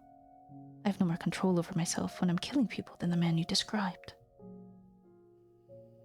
You've seen me do reprehensible things, and in spite of that, you were never condescending or insulting, never acted disgusted or afraid of me. Are all angels as compassionate as you? I'm not an angel. I was simply biting my tongue. Are you afraid of me, then? I am not afraid of you, no. What are you, then? I don't understand. I am of the belief that now is not the appropriate time for me to allow my personal feelings to influence my actions. My task is to save Morgana. If I'm to be honest with you for a moment, I despise the man you are in the future, but I'm also equally frustrated at myself. You're right. The things you did were inexcusable. You murdered innocents. You killed the woman who came searching for you. But on a personal level, what angers me the most is that you would put blood on the hands of the woman I love. I know very well that, to you, it's something you haven't done yet, but it was still your soul. It tears me apart inside that I couldn't return in time to stop it. You'd be hard-pressed to find anyone who wouldn't be angry to know someone they care about had received that kind of treatment. I suppose. If that's how you feel, though, aren't you interested in taking revenge on me? As I mentioned before, there are times when allowing your emotions to take the reins is the wrong course of action. This is one of those times. Seeking vengeance is the wrong thing for me to do right now. If I can eliminate... ending soon. Little tired of the voice. If I can eliminate Morgana's hatred, the three of your souls will be set free as well. So you're going to save me too? Yes, I am. Okay. I don't consider myself worthy of redemption, especially not after hearing about the things I will do. I'm a beast through and through. A twisted, psychopathic monster. You were conflicted, though. You struggled against the creature that dwelled inside you. It's true that if you... I will... It's true that if you've... It's true that you found perverted joy in violence and murder. But you also felt kindness, which caused a part of you to seek peace. And the same can be said of you in this time as well. If you actually were nothing but a beast, or rather, nothing but a man that derived pleasure in killing, maybe then I could have truly reviled you. Then you would be irredeemable, no matter what had turned you into that. No matter how much pain and suffering had driven you to that point. But your instability, your constantly shifting desires, your mental frailty, all appear to me as very human traits. Tell me, how should I live my life from here on? What is it that you want most? The easiest road for me would be the one I walk now, to continue being a killer. No fighting my desires, no resisting what's inside me. Would that be my salvation? To abandon my humanity entirely? I don't know what I should do, what I'm supposed to do. I'm at a complete loss about everything. I would like to believe that your desire to live in peace is sincere, and that's what I want for you too. It will be the more trying path, yes, because you'll have to fight against your nature to stay on it. But we live in the human world. And you also have Pauline, who wants the same thing, extending her hand for you, inviting you to join her. So I encourage you to suppress your urges. Your life will not be easy for it, but I implore you to take the rocky road, for your own sake, and for hers. Even if it means my entire life is built on a foundation of lies. Before today, I believed it was wrong not to be true to oneself. But as I listened to you tell your story, I came to realize that maybe there are exceptions. Some things you can, and possibly should, keep locked inside you, where they can't hurt anyone else. However, I also think you have a tendency to try and act too perfect around her, both in this life and next. You cover up so much of yourself, you become an entirely different person. You can be your conflicted, imperfect self around her. The man you are right now, lost and trying to find his way. I have little doubt she will accept that man. What you need most is restraint. I see. So tell me, do you think my future can be changed? I don't know for certain, so all I can do is speculate. But as you share the same soul, I expect any changes you make now will be reflected in your future incarnation. I have my work cut out for me then. Pauline, she believed in me. She put her faith in a beast and went out in search of him. I cannot allow myself to be the kind of monster that would murder a woman like her. I have to change. I will change the future. You can do it.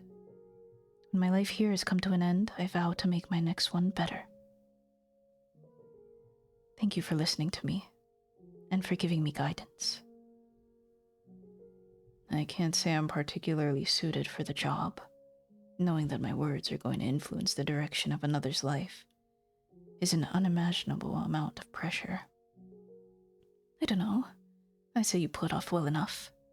If you ever decide to quit being an angel, you'd make a damned convincing missionary. I have no interest in being a missionary, and as I've told you, I'm not an angel. That's too bad. I joined the Church of Michelle. Don't look at me like that. I'm just kidding. Now can I get angry at you?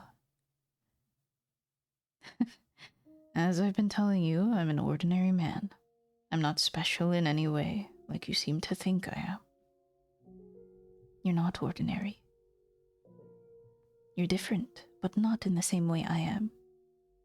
I wouldn't ask any normal man to show me how to lead my life. I see. Although, what passes for normal differs from person to person, I suppose. Just as I don't think you're normal, I suppose there are people out there who do. Perhaps. Or maybe they're just able to see my desire to be normal. Well, that's everything I have to tell you. You're going to want to talk to the Lord next, I assume. That's right. I'm going to convince him to hand over his key. Then I'm going to set Morgana free. I doubt you'll have much luck convincing him of anything, but I'll help in any way I can. I appreciate it. I'll get him to come to supper tonight. Tonight? You be there too. Okay, I'll be there. If I could ask you one favor, though, could you try to arrange that for as late as possible? That should be doable, but why? There's someone else I need to speak with first. All right, I'll do what I can. Thank you. Excuse me. See you this evening, then. Ka-chunk. Did I lead him to the correct path?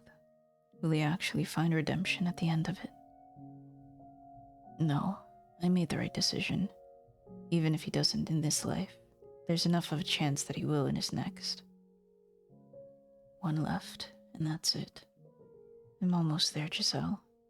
I've almost made it to Morgana. I've come this far. All that's left is to speak with the Lord. Stay focused, Michelle. The pieces I have still don't fit together yet. As Morgana told it, the Lord was a cruel man from the moment she first saw him. And he wasn't much different in the swordsman's telling of events either. Are those portrayals the full picture of what kind of man he is? Will adding his perspective do anything but amplify Morgana's hatred? And if he really is the man that he's been made out to be, then how do you explain his internal struggles from the third door? Did his core personality change with the times? Everyone else I've met has been fundamentally the same, though. Are you the exception? Jacopo. Morgana found joy in her life during her 3 years at the brothel. She wept about not being given the opportunity to thank them. So maybe Maria's more likely to be able to assuage Morgana's animosity. I'll have to hear what she has to say. I can barely move my right arm. I can't feel my fingers at all. It burns. I've managed this long, but damn if it doesn't hurt.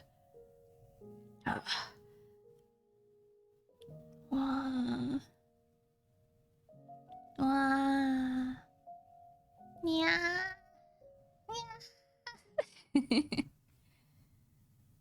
I gotta stop.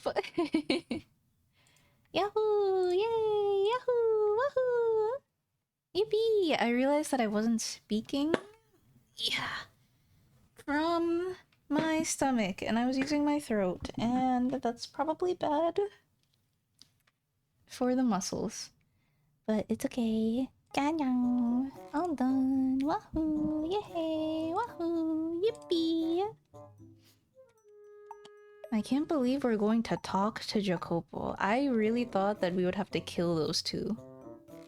Oh, no. I thank you. Yes, thank you. Yeah, I do my best. But I didn't do my best. I shouldn't have kept the voice like in the throat. Oy. Yeah, I can't believe that Jacopo... I forget what his internal struggles were. But, oh boy, it's looking like we peaceful our way out of it. Yeah, that's what I was thinking. Michelle, we're gonna have to kill that guy. Damn. Yeah, I can't wait for him. Oh boy, you're gonna love the Brooklyn, New Jersey accent 5-hour backstory, aren't you? I missed the convincing of the swordsman, but that was wild. Oh yeah. We kind of told him what happens in his next life. So he sort of like... Oh, and like we knew about Pauline in the next life too, so it kind of like swayed him more and more as time went on. He had to break our arm. Well, not break our arm. Break our fingers and then cut our arm a little bit off first, but it worked. Wahoo! Takano Jutsu. We convinced him enough. He's on our side now. Oh boy. Oh, we gotta talk to the Lord. Jacopo, baby. I wonder how that's gonna go. Maybe he has something in his soul that we can pick at. Yeah. That's what happened. Hey.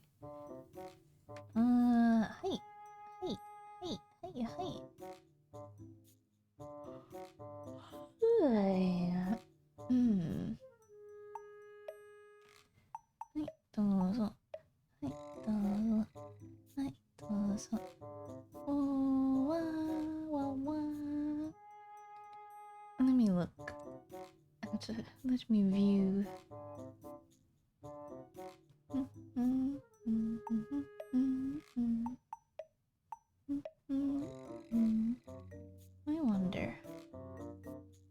I wonder. What are we feeling today? Are we feeling just chatting? Just chatting parentheses Tetris? Just chatting parentheses watching YouTube? Ruiyuki? Let me open more. Hi. The boy bringing Pauline in did? In the end? Oh, yeah, true. Mel, my goat. Well, no, he's not really my goat, but he's nice. He's a good... He's Mel. No, he's good. He's grown. Hope the week goes smoothly on your side. I wish the same for you, too. It's been... I meant to, like, organize my soul on Sunday, but today is Wednesday. What a week, huh? I should get my shit together. Yeah. And how's your guys' week been so far? It's always a good time reading this game. Gets the blood pumping in multiple ways. Oh, especially for Pauline, apparently. In love. Wow. He saved the day in this case. At least the bad endings are short. The bad endings, they'll fucking get you. I thought that was like the main storyline. Like, oh, we find them in the forest, and then I guess we have to talk to him. No, shink, stabbed through the chest. Ow, fuck! Screaming in agony. Giselle's crying. Like, oh my god. And then I remembered that bad endings exist. I totally forgot. It's Wednesday for me. 10 a.m. by the way. Maybe it's still Tuesday. No. It's not Tuesday anywhere anymore, I don't think. No? I wonder what the latest time zone is. No, you know, I don't want to figure that out. I'm never going to figure that out. GG's. Imagine. Oh, you chose wrong in the first minute of the game and now you can't get any good ending? Oh my god. Wait, but that's what... There are some like that. Oh, you should check out my Zero Time Dilemma playthrough. It's peak. Sierra be like, Sierra games are good. Yeah, I really want to play more point and clicks. Zoot Suit Brute. Hello, thank you for stopping by. Welcome. UTC 14 is the latest time zone. Where's that? Russia? A calendar day lasts 36 hours? Thank you for the follow. Oh, from International Dayline to International Dayline? Wow. I bet if you told a normie that, they would be like, huh, God, I wish every day was 36 hours. I need more time in the day. Wow, wow, wow, wow, wow. They're right for that, but also... That's interesting. I wonder why... Who made it so that it was 24 in a day? Like, why... What was the deciding factor? The sun? Huh? No, but that doesn't... No, but like... The sun goes down at like 5, for example. Why wouldn't the scientist man be like, okay, the time the sun went up is 6 a.m. and it goes down at 5 a.m. So the day is like 11 hours. 6, 7, 8, 9, 10, 11, 12. 1, 2, 3, 4. I got that right. Hello, Tara, welcome. 14 means 14 hours plus mid... Oops. What? Plus... Oh. Oi! Plus 14 means 14 hours after midnight hits in UTC. Hmm. Interesting. So plus 1 means 1 hour after midnight in UTC. That makes sense. I get that. If you need more time, move to Pluto. So true! If you move to Mars, do you get more time or less time? Oh, 60 issues Babylonian. And 60 can be neatly divided in various parts. 2 times 2 times 5 times 3. 2 times 2 is 4. And 4 times 5 is 20. And 5... Nope, and 20 times 3 is 60. I wonder how the Babylonian day went. Maybe they like fucked it up in 2-hour increments, like all the time. Like, oh, my 2-hour work shift is over. Time to go till the fields. Oh, tilling the fields is done. Time to go eat dinner. Well, they probably slept... Well, you know, now that I say that, they probably functioned like normal human beings. Isn't it UTC 6? Maybe ask them. Go ask them, find out. I don't know. UTC 6? Negative 6? Minus 6, rather? I don't know. Yay! Woohoo! Oh, it's over. Rip. Bunk, bunk, bunk, bunk, bunk, bunk. There used to be 10 months, but Julius and Augustus Caesar decided they deserved their own months. True! Like... Imagine if it was someone else. Imagine if there was only, like...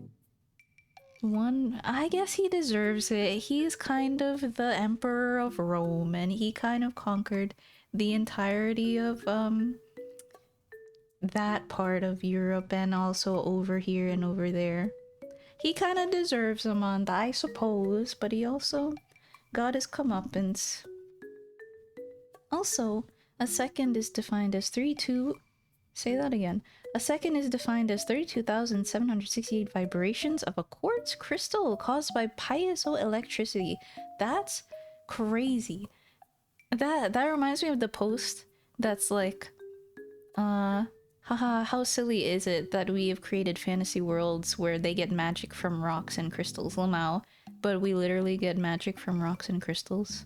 Like, we make magical tech boards that are made of glass and crystal and etc, and we cause...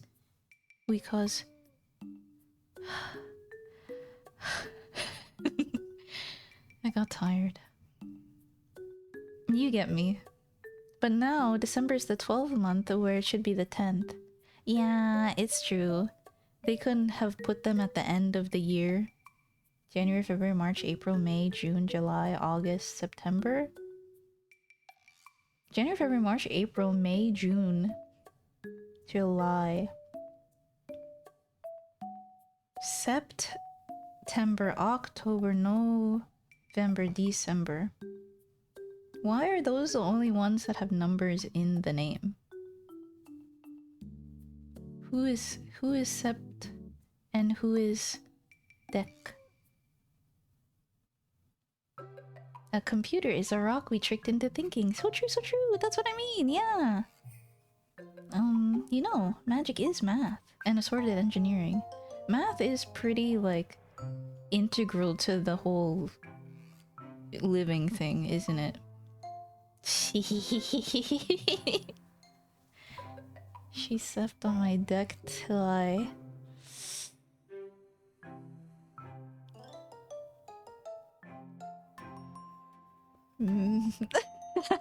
I couldn't think of anything. Is there no... I don't want to say that. Magic books were just textbooks. Oh, true. Didn't... Not didn't. There was some thought I had recently of like... Oh, it was about... I think it was about Arcane. I watched Arcane. Oh, I can't believe I remember something from Arcane. But it was like... They were explaining the hex symbols and how... When you read the runes, it like... stimulates the magic to happen. And...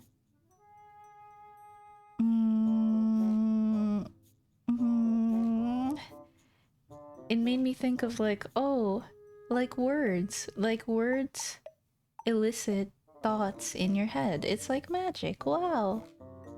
This reminds me of my favorite way of distinguishing wizards versus witches. Oh, I do like that too. What's really going on? Spilt milk gif.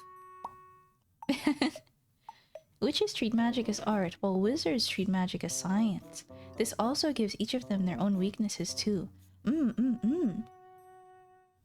Witches are overly concerned with natural talent and become very insular and pretentious. While wizards become overly trapped in formalism and are slow to adapt to new ideas.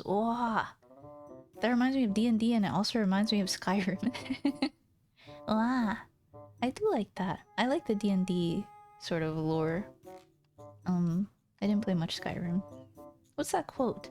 Any sufficiently advanced technology is indistinguishable from magic. True! That on blood, that's what I mean. We just don't think of it as magic because we are not enamored with the wonders of life, and we are blunt to appreciating the little wonders of the world. Do you know that post about like the French guy in the grocery store? What is it? Something like, you can appreciate the wonders of life, even habitual everyday things, if you simply take yourself out of the lens of habit, of habit of chore. I think I can't remember the post exactly, but it was like something akin to the grocery store can be like just as meaningful and exciting, I guess, as any other life experience. You just have to appreciate it. Maybe. So true. Let me see. Kiriti Timati. Wow, never heard that before. Which girl? Wizard dude. Wow. But no, on blood. I get it.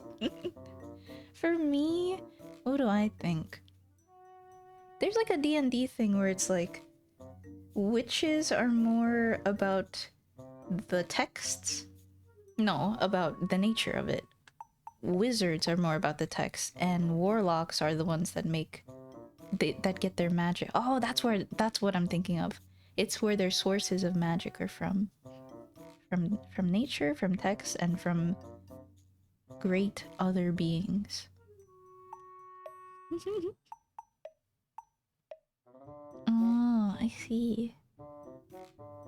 Any technology is magic until you're taught how it works. Simply take off the lens of knowledge and you'll be amazed. Well, no, you don't really have to take off the lens of knowledge to be amazed at things. In actuality, sometimes knowing more about a thing makes it even more wonderful.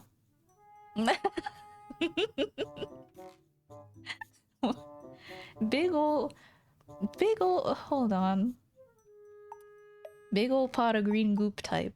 Wizard. Blue hat, long beard, and thick fucking book type. I see it. Fantasy profession racism. You're either a witch or a wizard. Choose your gender. No in between. Fuck that hex shit.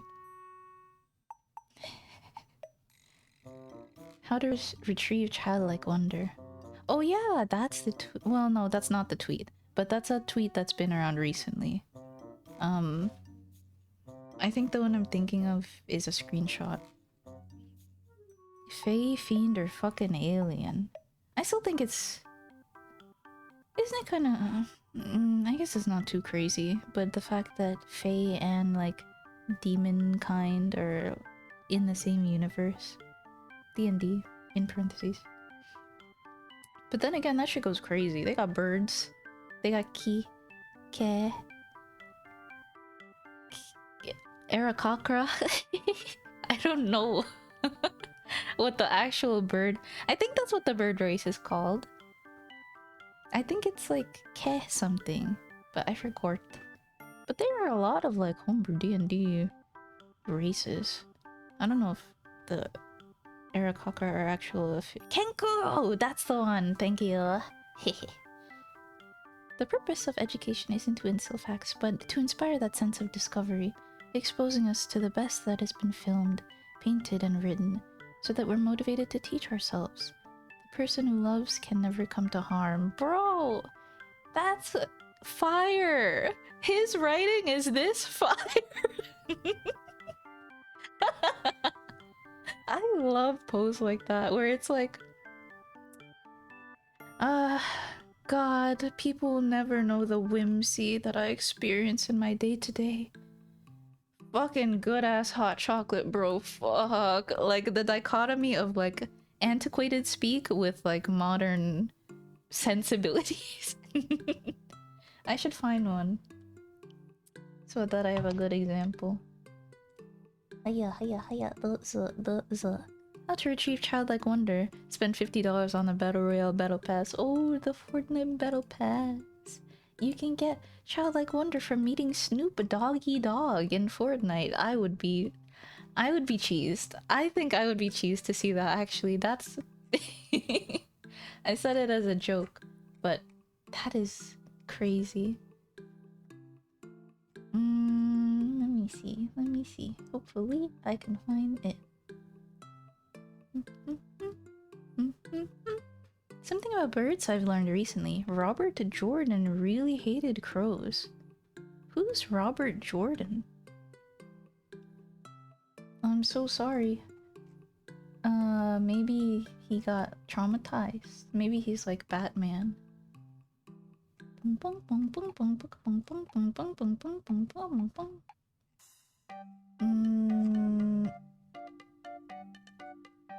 There's a lot of good posts.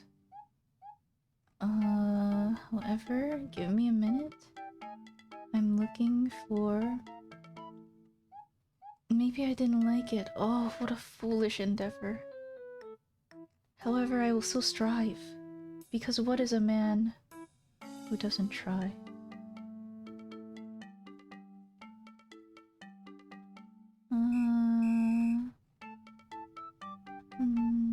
Anyway. The ancient graffiti from Pompeii is so funny. I fucked your mother here. Wahoo! Oh, this! Like this. I wanna do this. Like a flake of snow, I melt at your touch, bro. Fuck. Speaking of bromance, yeah. A miserable pile of secrets.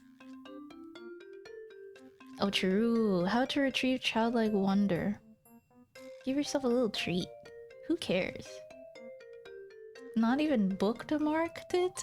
Well, I know which stuff I've bookmarked and I know which stuff I'm like, that wasn't like a extreme banger. I don't save stuff for the stream. They just come to my mind.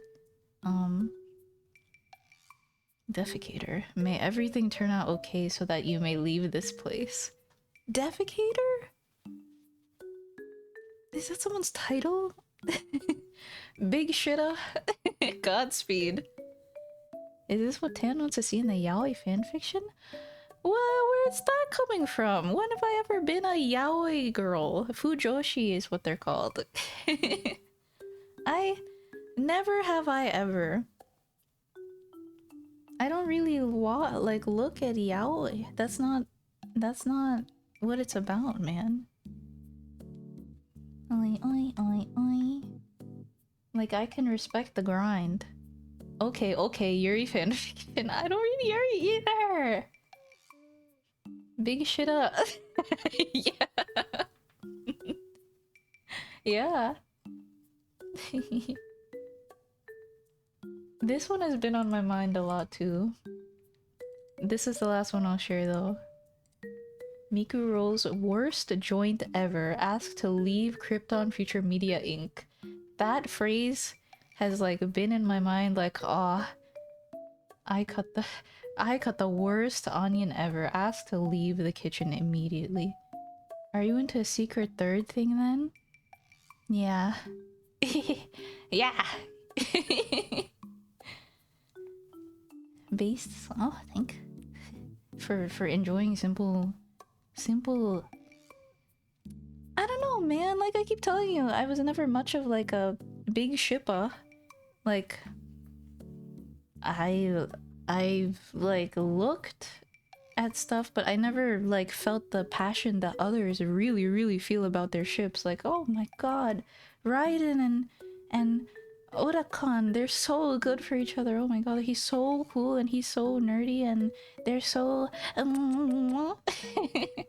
I don't, they just exist. The characters are just like living, bro. Leave them alone.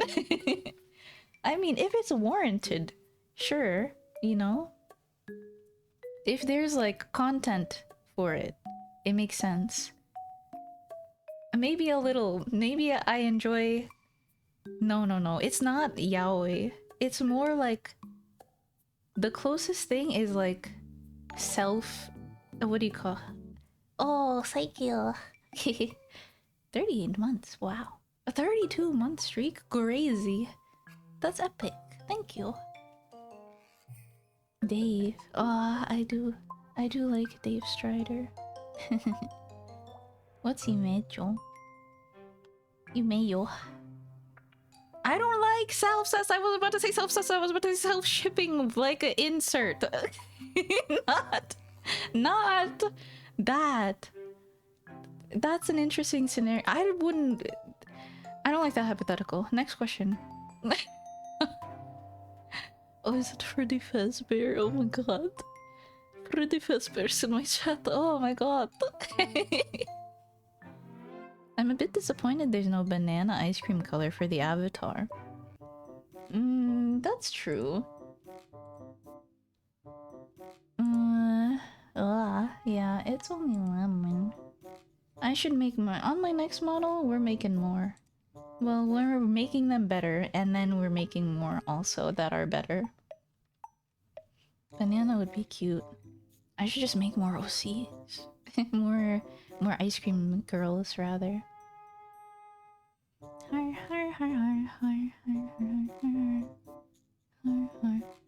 Don't say you like hetero yaoi.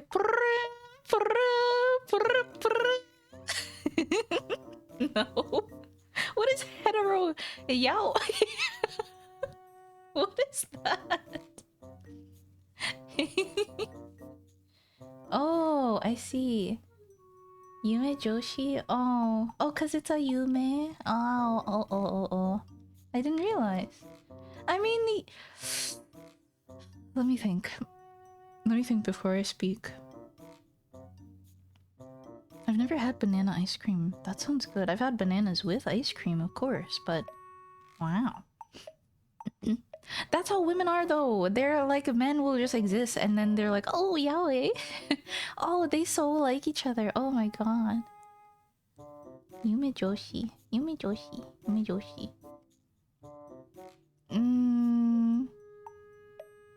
But it's like I've never like considered myself. Like I'm not out there. Big fucking respect to the people who draw themselves kissing their OC or not OCs. The characters they like. I love that for them. But I've never felt. It's like I have crushes on characters, but I'm not about to like.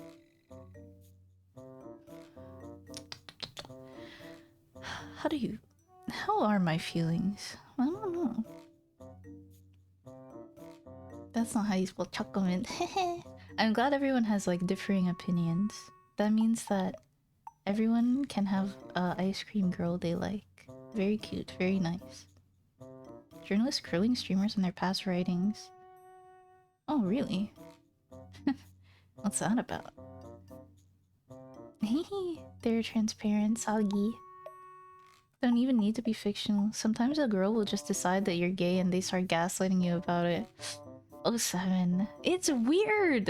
It's weird how forceful people are about shipping stuff, honestly. I don't know what I understand that it brings you joy, but like the number one rule that I've seen on like well, not on the internet, but like you don't ship real people. Like who's that YouTube duo that Tumblr people shipped together and it was really weird. Dan is not on fire and Phil, whatever his last name is, like that was like one of the big instances where like it had to be hammered in like, guys, shipping real people is actually really fucking uncomfortable for them. Don't do that. Like that's weird as fuck. No, not entry level even.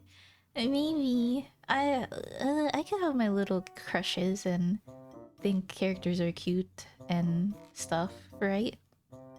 Everyone does that. Everyone has a waifu. I don't get super invested, but it's nice, you know? Nah, me neither. Albert Einstein and Nikola Tesla. Oh, I think I think Tesla is the beginning. Like it would be Testine. I relearned recently that you put the more the uke or the top on the beginning of the ship name. But to be honest, honestly, I like the ship names where it's like a creative thing. Like recently I found out Autofister is the name of Gigi and Cecilia from Hololive, which is weird. But I like the name scheme of like something creative from both sides. Those are peak. But if it's just the names, like it's whatever. But if it's called something like it's like the you got me thinking about Homestuck, but it's like the Homestuck leitmotif combination move. So where it's like a cool musical thing that involves both people's personalities. That's based. Overall, though, I'd rather deal with the people who are way into shipping over the people who unironically moan about pro ships and clutch pearls. Raises my hand? There are so many people... I don't know what pro... Hold on. I don't exactly know what pro shipping means, but... I have the presumption it's like weird or bad for some reason. Let me look it up. Hold on. Maybe it's smart to look up pro ship for meaning. Basically,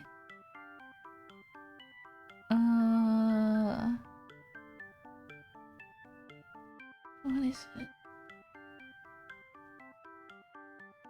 pro ship can mean anything from I don't really care what you ship to I love controversial ships. A pro shipper is someone who thinks people should ship what they like even if they themselves don't like it. Some people think that they're pro pedophilia because they like or condone content with underage characters or incest. But whatever I've seen, they have pretty vanilla taste when it comes to fiction. Age gap, yeah, because I see like pro shippers DNI on like every fucking profile, and I'm like, what? Is it that serious? Is ship twit that serious? I was looking at the replies of like oh no, that's not what he's called. Ooh's lab.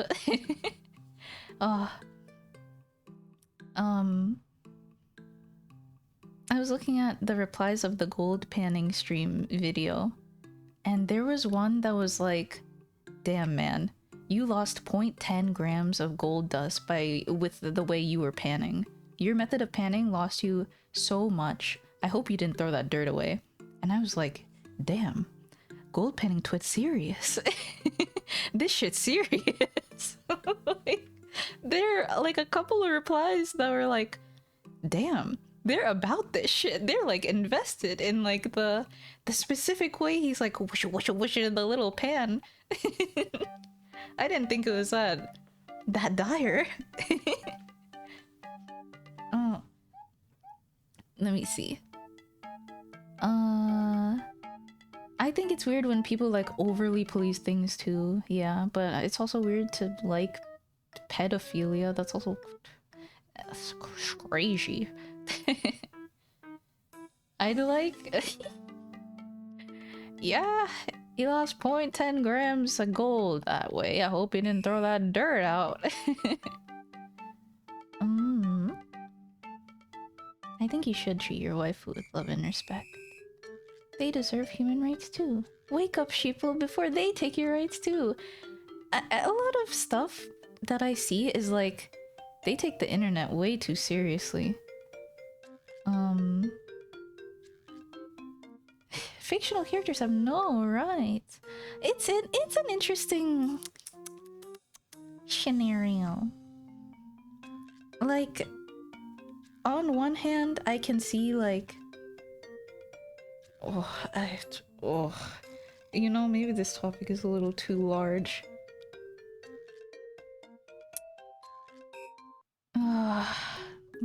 Let me. I started talking about gold panning and I got confused. It's a bit of a headache. Yeah, I just think people think too hard about other people's business, you know? And sometimes other people's business is wrong. But it's like a case-by-case thing. But definitely there's a lot of like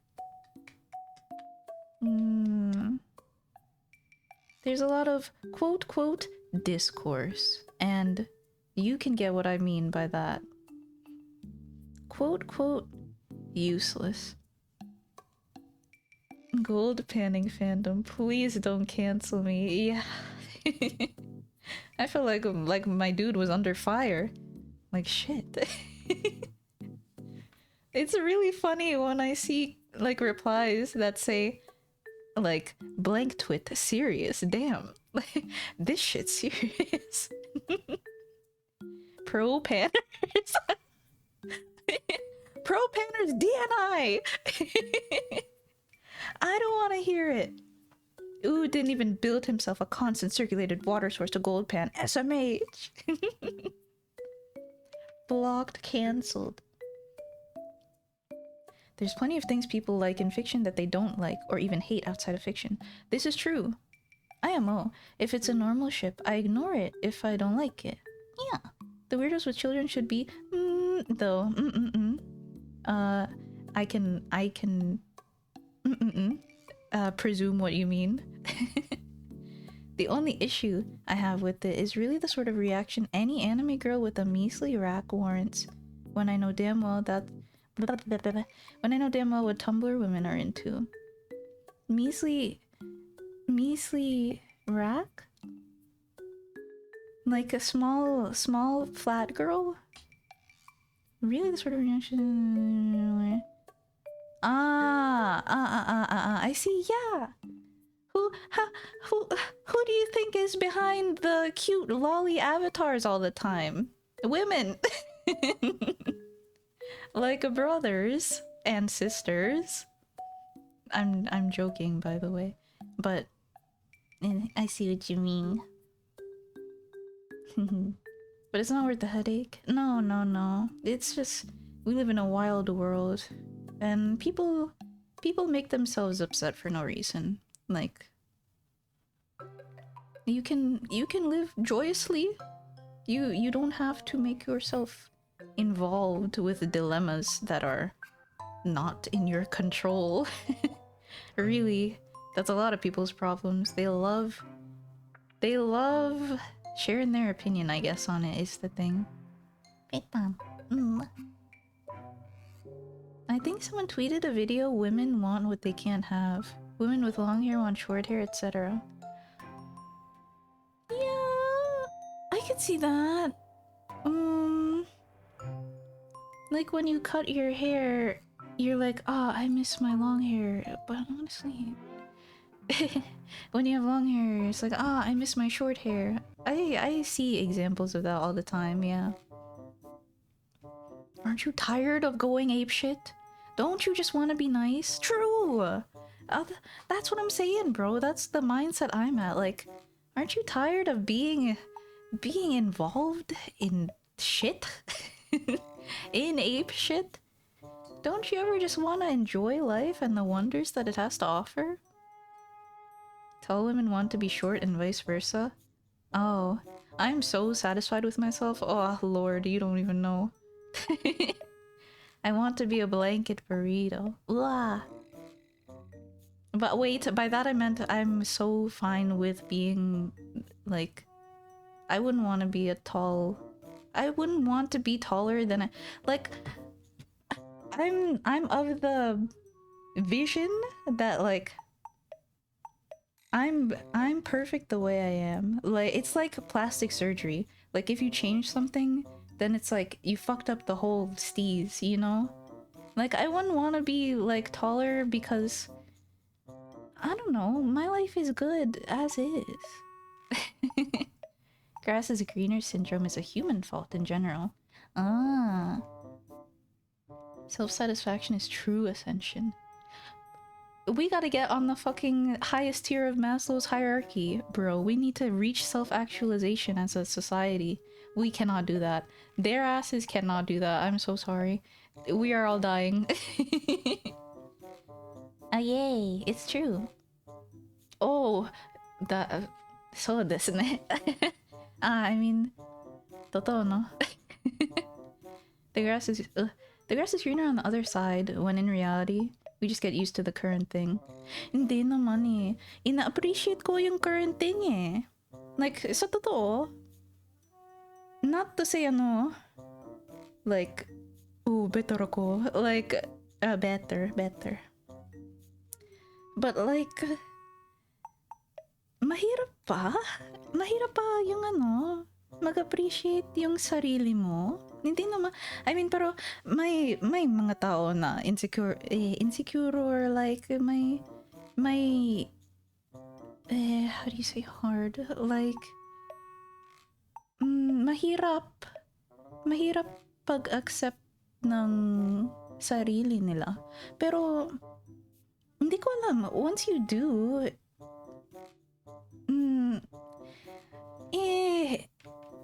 minsan parang like, made up problem yung ano, like yung papa, let me think.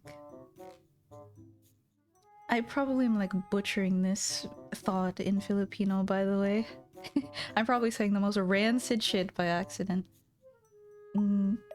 I wish I were 12 stories tall and could fire lasers from my eyes. Oh, sorry. Pasensya na, di ako siya. So yan naman. 12 stories tall. Godzilla? Ah, hindi. Godzilla, wala siyang ano, eye laser. Ah, pero hindi, no? Question, di ba may eye laser si Godzilla? O no, mouth beam lang. May lasers pa, like, does he have eye lasers or does he only have a mouth beam? I'm not the big bad final boss, or I'm not the final big bad boss that torments the protag over the course of a 25 plus media line, and I want that. Wow. You kailangan ka ng i i i. You have to work for your legacy. 3 minutes is over. Godzilla has the atomic breath. That's what I thought. His back spines can shoot lasers.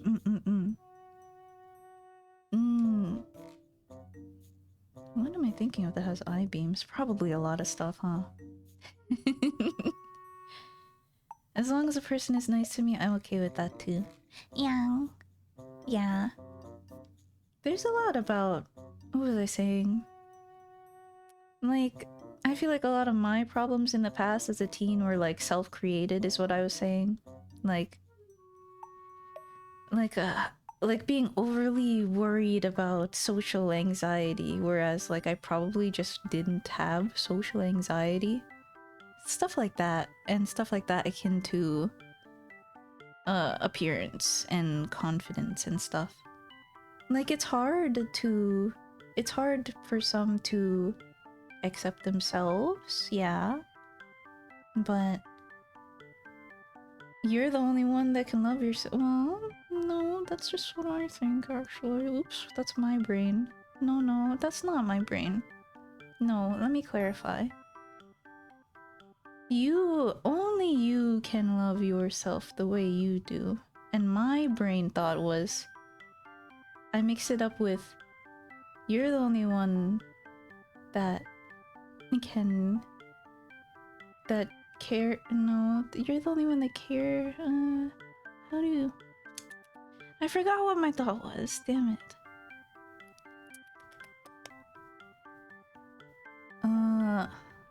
I don't know anything about Godzilla. Godzilla can also do a flying dropkick based? I heard learning about some things can bring anxiety in itself. Oh, I guess so. Like triggering yourself. I used to have a lot more social anxiety from the tism. Ah, I have a feeling that I also had a little tism. Like symptom descriptions of mental illnesses. Oh god, don't get me started on like self-diagnosing just because you read the fucking DSM-5, you know? You can't find self-love, you loving yourself and other people, on blood! That's how you word that sentence very correctly! Yay! I think what I was trying to say is like a negative version of that, but with self-care. Like, sometimes only you can care for yourself, and so you should.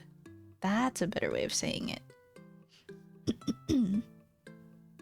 Better just be yourself and sillily stumble across someone that vibes with it. True! If it's peak. It's peak if you are yourself and then you sillily be sillily with someone else who's also sillily. The entire plot of Shin Godzilla in particular is basically a monster's version of suicide by cop. Going outside and being a menace until eventually the police come and kill you. Oh. I would presume... Oh, I'm sorry, the police... That's police brutality. And Shin Godzilla... Doesn't Shin mean black? No, it doesn't. I'm joke. I remember reading on computer viruses when I was a kid and being scared. Now I'm a programmer. Oh, that's nice. That's like a nice little loop though. That's kind of cool. A little autism. It's a spectrum. It's true. A little bit sprinkled in, I don't know. Who's to say? Surely autism isn't the reason I was quiet throughout uh up until high school and did not understand emotion or social interaction for a good while. That's a good quote about caring for yourself. Yay! Shin means true. Ah, shin kiteta. Yeah. Shin Godzilla kinda hints that every second of Godzilla's existence is spent in incredibly agonizing pain. Oh. Oh. Ah, that's kind of cool. That's kind of like... Damn, that's kind of sick. Ooh, it's a movie about like a huge creature. Wow. Cool. Well, it's not only autism. ADHD might be in play too with 70% probability. AUDHD. Well, I don't know. I was insufferable as a kid, super impulsive and no self-awareness. Ah, I think... I feel like no one taught me social... like the ways to do things. I had a thought recently, what was it? Kind of like the emotion thing from a while ago. Like, no one really teaches you... what certain feelings are what, you know? You just kind of have to figure it out yourself? What? Oh. Wait. Wait. But it's also very hard for Godzilla to die, so it has to get help with dying. But don't you learn with experience? Or like, you don't just like... Hold on, let me think. Oh. Shin Godzilla. If I ever watch a Godzilla movie, I might check out him. I think kids just kind of are impulsive and have no self-awareness, though. This is also true. They're not allowed to be impulsive, and your brain is so little, man. Like, relax. It hasn't grown yet. I had to teach myself to interact normally because I straight up didn't listen to anyone else. This continued into high school. Ah, people pick it up intuitively. But they can of course think about it too, even if they picked it up intuitively. Maybe I'm coming across like an autist. I'm not saying... Maybe that was a bad sentence to say. But I meant that positively. Sorry. I meant, like... As a kid... It's not like I didn't interact with people. But... It's more like... It's like not out of the realm of normality either, what I'm thinking of. Like... I remember like sitting and staring at someone playing Tiny Wings on their phone until like they looked at me and said, "Do you want to try?" like, and I remember being outside as a kid, and then their parents called them to have dinner outside, but like they just took them from playtime all of a sudden, so I was just like standing there like watching them eat, and then they had to say, can you leave us alone?" Like something was wrong. But I still feel like it's a matter of like no one taught me that it was wrong. It's like socially, like I never picked up on well, not never, but I guess I would have to think of more examples. Let me read a little. Sorry.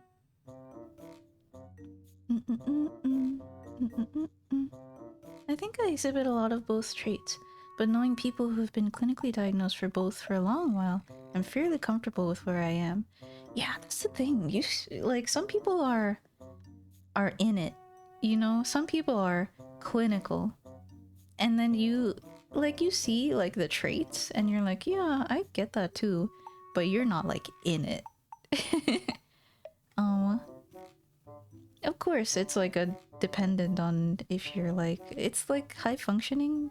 That's also a scale, a spectrum rather. How based you are.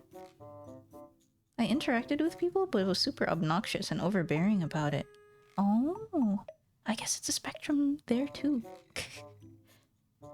Whether I'm peeking up on the spectrum or not. I split the process of diagnosis into two phases. There's preliminary diagnosis, which you can do on your own, where it's about getting the ball rolling. But the second phase, definitive diagnosis, requires an outside arbiter. Objective arbiter. That's typically how it works, yeah. People will be like, man, surely this isn't normal. And then they go ask someone and it's not normal. That's the thing. That's learning. That's learning. Some latency with picking up things in social situations. Yeah. Like for some reason, I just had no confidence in saying my opinion until college. Like, well, not necessarily, but I didn't really feel comfortable like speaking my mind until like I fucked up in front of class, and then I was like, oh, it's fine, Lamau. Getting diagnosed is a double-edged sword where it can give people explanations, while it'll make other people feel like it defines them as a person. Oh, Jesus, don't I know someone of the latter? I don't like SGWs. I had a friend in college that was like exactly that, like the worst Tumblr person you can imagine, and I decided to stick around them. Oi, my gosh. I'm generally proud of the progress I made in socializing with people. Oh, that's really good. Yeah. Like looking back at where you were and then where you are, like you now is a completely different person, right? It's good to celebrate. I think I'm proud of myself too. I think I could be better though. I always say that, I feel. Or I've been saying that recently, huh? That I could be better. I want to always improve myself. High functioning is basically just for doctors. Do we have to bother with it, or can they push through, even if they suffer a bit through masking and anxiety? High functioning... Yeah. Well, it's a good quantifier to know, because, like... It's worthwhile knowing, because you need to know if you need help in day-to-day stuff, yeah. Well, I guess, yeah. I don't know. Most times kids ask parents about it and they go, oh, that's normal, because they might be undiagnosed too. Ah, I think we saw the same tweet. Oh yeah, that's normal. You're supposed to hear music in your head all the time. That's fine. I have a question. Do you hear music in your head a lot of the time? Like, it's normal, question mark? It's also why autism has been moved away from a linear spectrum of high versus low to more like one of those radar charts. Oh, really? I haven't seen that yet. Ah, I would like to see that though. Never losing the drive to improve is a good thing though. Yeah. And you have different levels of impairment in different areas. Oh, I see. What D&D class is your autism? Yeah, that's what that's kind of what it's like, huh? Like, oh yeah, what class are you? Oh, barbarian autist. I have low function but high savantism. They'll treat the burnout later. Yeah, treating it post is yucky, or not recommended. Man, fun thing about high functioning is that for some people, being wired differently absolutely is a blessing. Oh yeah. Did I say something akin to that just now? I think I did, but like sometimes that shit wires you. Like I haven't. I've been a little distracted as of late, but as of late. But definitely, there's been like sessions where I just like zone in for like hours and hours and hours, and then I like snap out of my trance and I realize that I've done like a fucking three sheets of work, and it's like, oh fuck. Oh shit. I'm goated. Can you play replay music in your head? Yeah. I think this is tendential to aphantasia. Yeah, I'm really good at that, I think. No way to prove it, but it's very easy for me to replay melodies or like think of the exact tune of stuff and stuff. I think.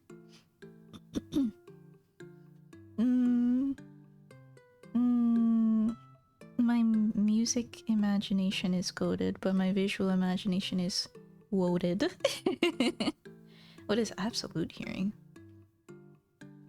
I want to see I want to see the RPG stats spectrum. I want to make my OC. I want to see where I fall. What's your autism class? TikTok girl or racist? Racist. Varies a little. The moment the Sonic enthusiast gets really into something productive, shit hits the fan. Have you seen like the modders for Sonic Frontiers? They're making their own fucking game at this point, you know? And the game makers themselves make crazy Sonic games, like fan games. They go insane. Autism is so strong sometimes. To be fair, ADHD probably blunts the autism a little. I don't want to wonder what it's like to be completely autistic. Anyway. Yeah, I wonder why. It's all... hey, I'm sure there's other, like, autistic people spread out, but a lot of them do like Sonic and trains and... I guess it is spread. Everyone has like a specialty guy in something, I feel. Absolute pitch. Absolute pitch raises both my hands. Can you picture and rotate an apple in your mind? Thanks for the question. I think I'm a 4 on the scale where it's like really like just a gray haze. My dreams are quite goated, but visually right now trying to imagine an apple in my head, very hard. Even like anything. Like I tried the bicycle too, and like when I picture like one part of the bicycle, like the front, the back is not there. Not detailed and not and like when I focus on another part of it, the other part goes away.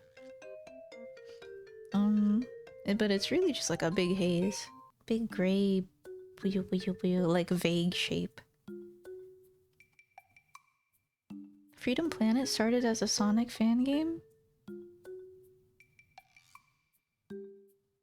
Oh, my dumbass thought of Planet Fitness. I got so confused. I don't know what Freedom Planet is.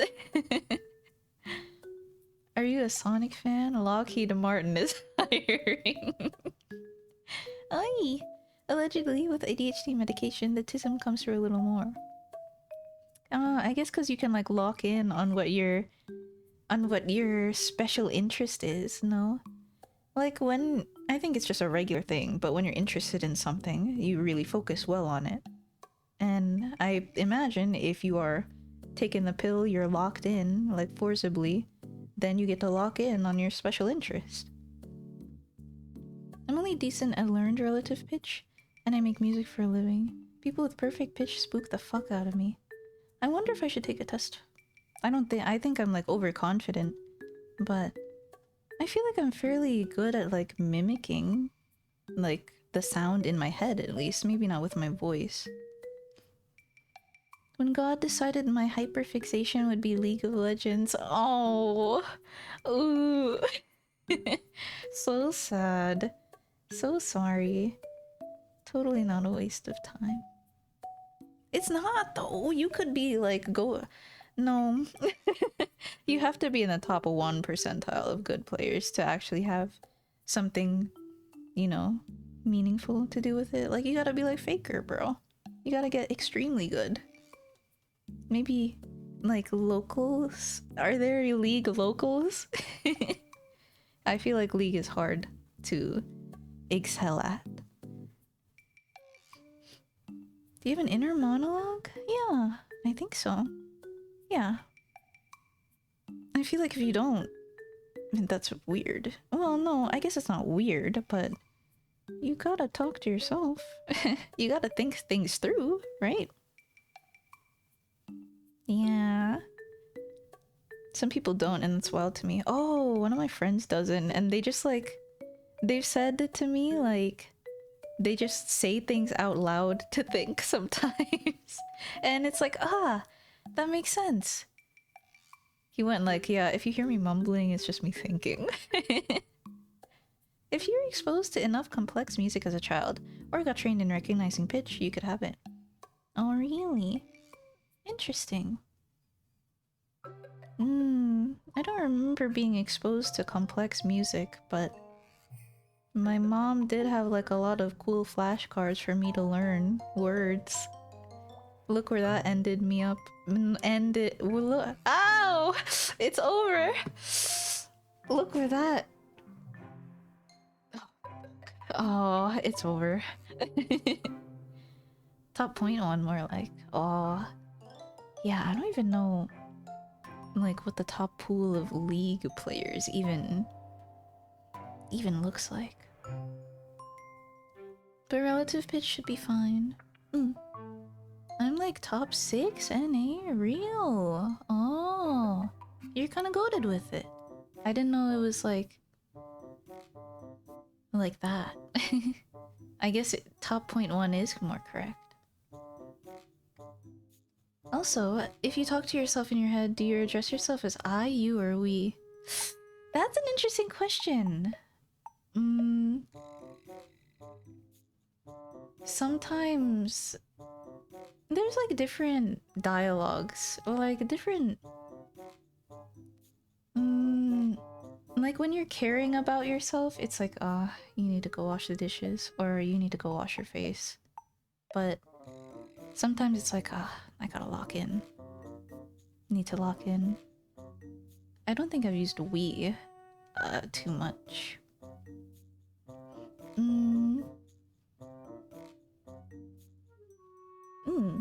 It is. I need to do X or you need to do Y. I usually default to we. Interesting. We gotta lock in.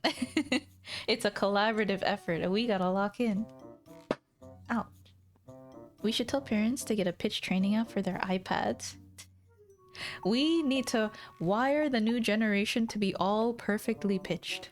We will make a god's society of perfect musicians. In the womb. Give them the lick. Surely they'll be cultured when they come out. I also switch between them depending on how annoyed myself I am. Oh, really? Oh, I also switch between them. I understand. Sorry. Yeah. I think we is a more like... No, like you, referring to yourself as you, it's more like... From a kinder voice, I would think. For me, at least. Probably I, but I don't think about how I address things in my head. I just think, if that makes sense. Yeah. Like, you don't necessarily think of the words in your dialogue all the time. It's just like the thought itself. I get that. There's a similar thing for mixing purposes. It boosts or cuts at certain frequencies, and you gotta figure out whereabouts that is. Oh. Wait, what is it similar to? Oh, relative pitch? Or... Surely it's not I or we. It boosts or cuts at certain frequencies, and then you gotta figure out...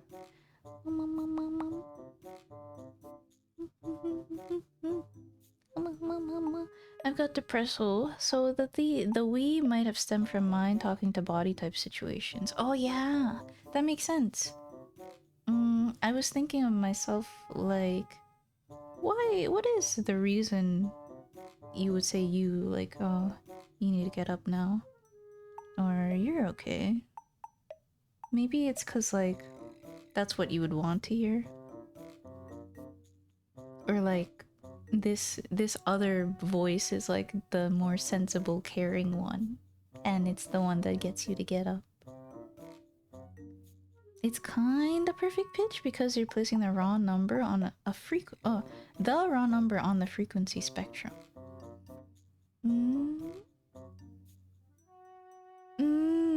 But it isn't about a note or a pitch, so I don't know. Interesting. I guess that's more of a skill, huh? Like, if perfect pitch, quote, quote, is a quote, quote, talent. If you're born with are people born with perfect pitch? Or is it just like their brain is wired so that they can do it? Or is perfect pitch a skill? It's probably both. Not that I say that. There's a third about all the interesting things. Oh, skills humans can pick up if they decide to train on it. Ah, on blood. That's what I was saying. Like heuristics, making a guess, and then checking how it played out over and over. Oh, over many situations. We need to is less hostile than you need to when addressing myself, I think. Oh, that makes sense. That makes sense why it's we. I think for me... Oh, yeah. Well, we could be self-care, though kind of standing on the side. Yeah, I get it. People probably can pick up at identifying frequencies too. Oh, yeah. Like... You know how something sounds like... How do you say it? Like, it will come to you, like, when you're... how do you say it? You'll know. Surely. Well, perfect pitch is just recognizing the specific frequency and connecting it to a note. Excuse me. I don't think many people who can tell an E2 after hearing it knows it's 82.5 hertz. Yeah. I don't think people... Yeah. It's like... You have to have the foreknowledge as well. Like, oh, bum is that note. You know? Like... Yeah. I wonder how close together the ear could differentiate if trained on recognizing frequencies.